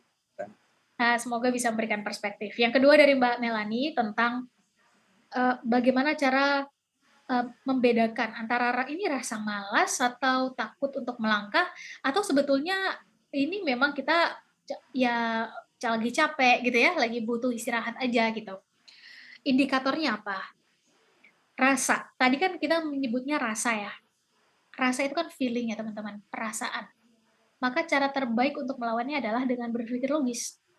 Jadi kalau ini ngantuk, udah ngantuk, kita tahu ngantuk, dan kalau kita ngelanjutin lagi misalnya membaca atau menulis atau menalar sesuatu, kita tahu bahwa simptomnya udah nggak fokus, kan kerasa ya. Maka ini yang kita butuhkan adalah ya udah ambil jeda dulu, dan jeda setiap orang beda-beda, ada yang istirahat, ada yang mungkin butuh waktu agak sedikit berjeda misalnya ke alam dulu, ada yang butuh bercengkrama dengan orang lain misalnya, beda-beda. Nah, semakin kita kenal siapa kita, semakin kita tahu dalam kondisi tertentu, kita butuh coping mechanism seperti apa untuk mengembalikan energi. Tapi indikatornya adalah kalau kita melanjutkan aktivitas itu, maka aktivitas itu menjadi tidak maksimal. Kalau kita misalnya nih lagi nyetir misalnya, ya udah, kalau ini tuh kita malas, yang kalau kita lanjutin sebetulnya bisa-bisa aja. Tapi karena kita malas, jadi kita nanti aja deh. Nah itu udah jelas kita memenangkan rasa. Kalau logis jelas ada konsekuensi logis di belakangnya. Jika maka, itu kan logis, jika A maka B. Jika kita mengantuk dan kita tetap menyetir, maka akan ada konsekuensi kita mungkin ya nabrak atau mungkin agak nggak lurus gitu jalannya. Jadi kita bisa menggunakan framework berpikir logis untuk melihat ini nih rasa malas yang memang feeling yang harus kita kontrol dan kendalikan, atau ini memang adalah sesuatu yang harus kita lihat secara logis. Karena banyak, betul, saya sepakat, banyak yang akhirnya kita terjebak dengan excuse. Wah, kita nih lagi butuh healing. Wah, kita nih lagi butuh ngambil jeda, take your time, jadi takut melangkah. Wah, udah, dan seterusnya. Hasil kita sebetulnya sedang stuck dan mengamplify sesuatu yang kita ada-adakan. Nah, beberapa waktu yang lalu saya ketemu juga dengan salah seorang mentor yang bilang bahwa rasa itu adalah sesuatu yang rasanya itu valid, tapi itu sesuatu yang ada di dalam diri kita. Ketika dia tidak keluar, maka orang lain juga nggak akan tahu rasa kita. Kita misalnya marah dengan atasan, tapi kita rasa marahnya itu kita tahan. Yang keluar tetap senyum, ucapannya tetap baik, tetap mengayomi sebagai pemimpin, tetap nggak ada marah-marah atau nyerocos itu. Kamu sih, dan nggak begitu. Yang keluar tetap, oh ya, terus bagaimana, apa yang bisa kita bantu, solusi apa yang bisa kita berikan, tetap semangat ya, tetap kayak begitu. Yang keluar orang juga nggak tahu kalau kita marah. Jadi masukan dari mentor ini saya pikir cocok gitu ya, untuk Sherly coba sampaikan di sini, bahwa rasa itu pada akhirnya adalah itu valid, tapi dia ada di dalam kita. Dia, orang lain nggak akan tahu, dan dia nggak akan keluar sampai dia berwujud menjadi action, tindakan. Kita marah, actionnya adalah marah-marah nih, atau kita akhirnya mukul. Yang akhirnya bisa dijustifikasi adalah marah-marahnya kita, atau pukulan, kita memukul. Nah, itu bisa dijustifikasi. Tapi kalau marah dan kita coba ambil jeda, entah tarik nafas atau oke, kita kasih dulu waktu, kita coba lihat dulu ke diri, iya kita marah, tapi kita tetap akan mengeluarkan versi terbaik, bukan marah. Iya sih kita malas itu cuma ngelakuin ini. Ambil jeda dulu, ngelihat